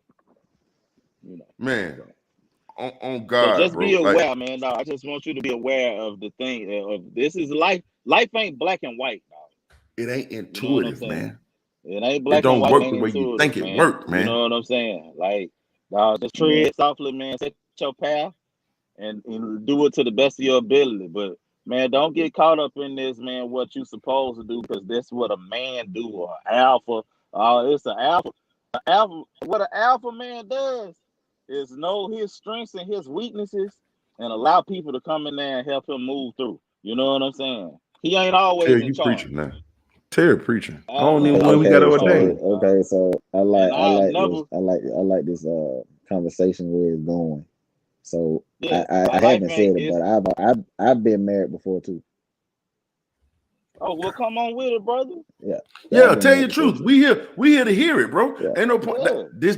Let me say this. I want to hear what you got to say. A lot of times we like to hold back certain pieces of truth for our ideals. This is what Derek doing. What you don't reveal. This is what Derek doing. He just showing a piece of what he want to tell people, so he can look successful. Right. Right. But what I'm saying is, bro, the truth is what the truth is. Dog, there's no bigger success than revealing your failures. But see, the thing about it is with me, you know how successful you got to be to tell a nigga you failed? Right, dog. I definitely said I failed my marriage, and I hate it. I said that out publicly. That's the worst thing that happened to me was getting a divorce. But how'd you fail your marriage, if you don't mind me asking? I would definitely. I don't want to disclose the information, but I definitely. No, I mean, don't tell. When I say how, good, I don't mean tell me the details. I mean, how am I saying it? You don't have to tell me what you did. Just in what regard did you fail your marriage? Fail as in what? It's hard for me to say that without saying anything when I'm. Okay, all right, okay. Let me say this. Was it did you cheat? That's all I want to know. That's it. No, I didn't cheat. Okay, all right, cool. No, that's okay. So some other way you failed your marriage. Okay. Right. Which means that maybe there was a skill set that you were missing that may have made that relationship work. Honest to God, maybe there was a skill set she was missing that you are covering up in your shame because you feel bad because it didn't work. This happens a lot. For example, you ever heard a woman say, I don't understand, niggas go through all this shit to get you, and then when they get you, they ghost you. You ever heard somebody say that? Right. No, you ever heard somebody say that? I've heard it and seen it. Okay. You might have a getter skill set, but you might not have a keeper. You might have a getter skill set. You might not have a keeper skill set. She might have a getter skill set. She might be trash once you get her. Right. Facts. Right. I ain't supposed to say that though, Tyrell. But I'm gonna tell it. Because I don't care what it's supposed to be. I care what it is. There's a bunch of women that can get you, but they trash once you get them. There's a bunch of niggas that can get you, but they fucking trash once they get you. Yeah. See, I ain't scared to tell that story. I've been both. Right. Every kind of nigga there is in the world to be. I done been that nigga, Terry. You know what I'm saying? Every kind of nigga, good and bad. Good and bad. I done tried that. I've been, fuck it. I've been down that road, bro. But like 2 Chainz, I ain't never did both, but I tried. In my experience for marriage, I want to get married again. This is my experience.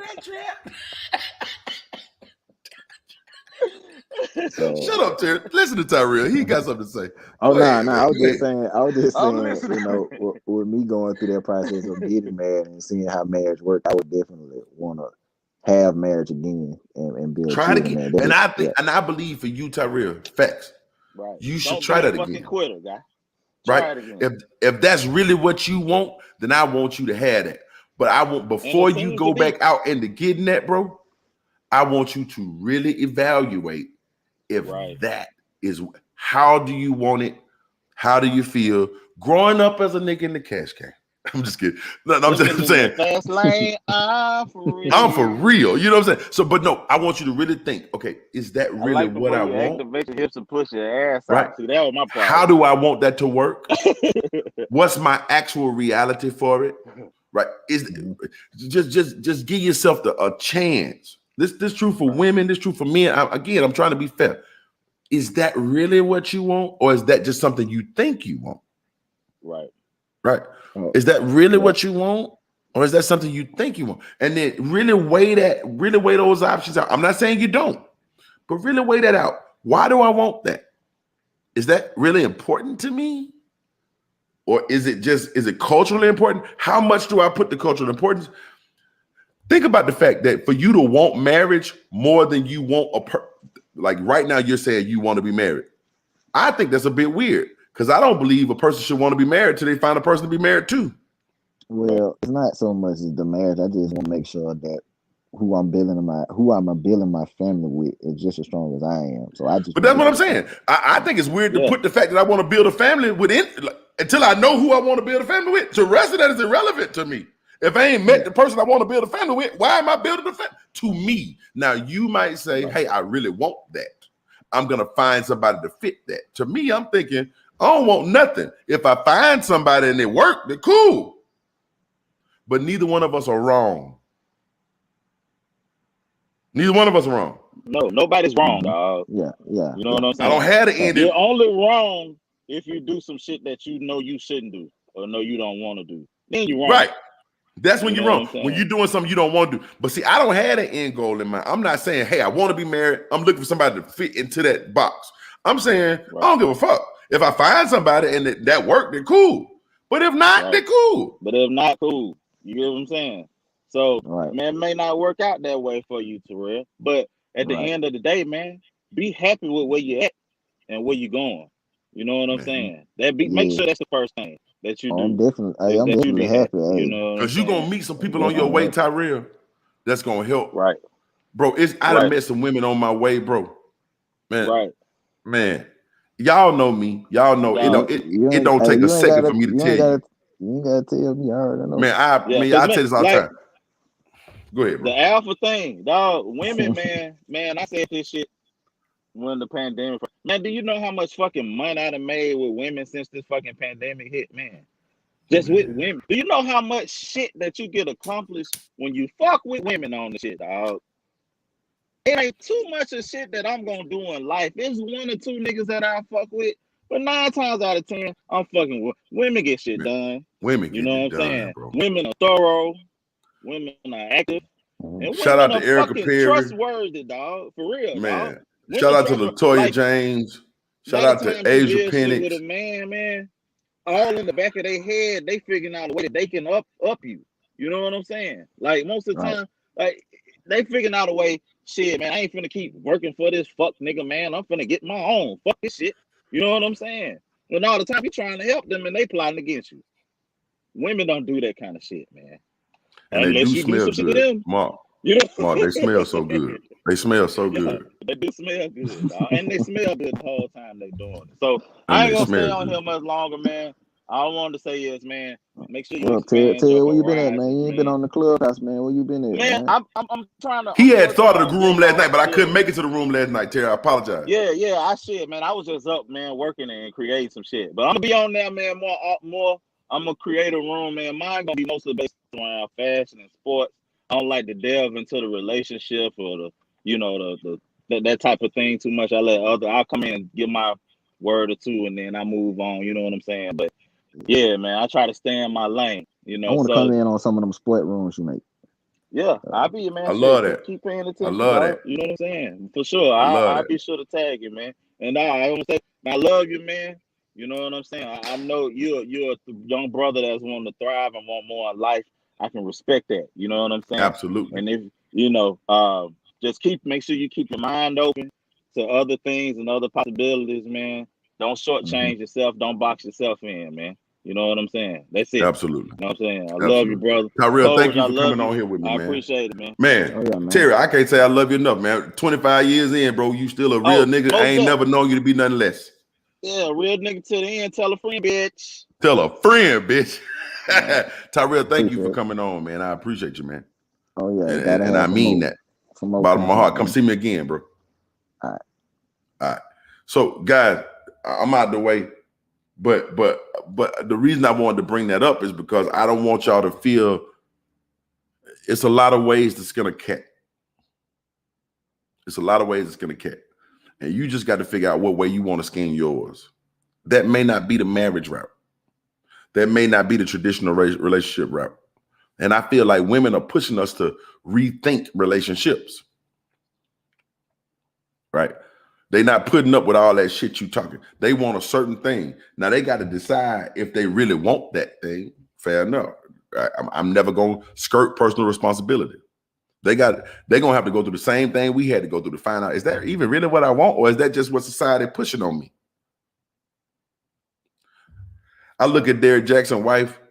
I feel so sorry for that baby. And not because of what Derek did. It's what they did before she met Derek that make me scared. She living in a reality that just ain't reality. Yeah. Anyway, man, I told you it was going to get stupid today. I appreciate each and every one of y'all. Y'all done hung out with me for 3 motherfucking hours, man. And I appreciate all y'all for that. This is on Black Guru's page on YouTube. I put the link out there. Make sure you follow the Black Guru page. Make sure you follow the Respectfully Disagree page on YouTube. Just trying to put some things together. Trying to have some real life conversations. Not all that bullshit that y'all gonna keep telling me about what's supposed to be. I don't give a fuck about what's supposed to be. So I appreciate each and every one of y'all for listening, man. Thank y'all for hanging out with me. I really do appreciate it, man. I really do appreciate it. Next time y'all come on, man, hit that share button for me one time. I always have to ask that. When you follow the YouTube page, make sure you hit that like button. Make sure you hit that subscribe button. If you don't want your titties out, shop www.shopblackguru.com without a doubt. For everybody that's got their t-shirts, I hope y'all like them. I'm working on doing some things. Y'all give me some time. I'm sorry that it's taking so long. If you ain't got yours yet, we're working on it. I swear to God. Push come to shove, I'll buy you a shirt. So I'm just trying to put together some money to help some kids go to college, man. So I apologize it's taking so long, and I'm working through this. You know what I'm saying? But we're gonna get better at it. Thank you for your patience. I appreciate that. I think that's all I wanted to say, and so I'm gonna play this song on the way out the way. Okay.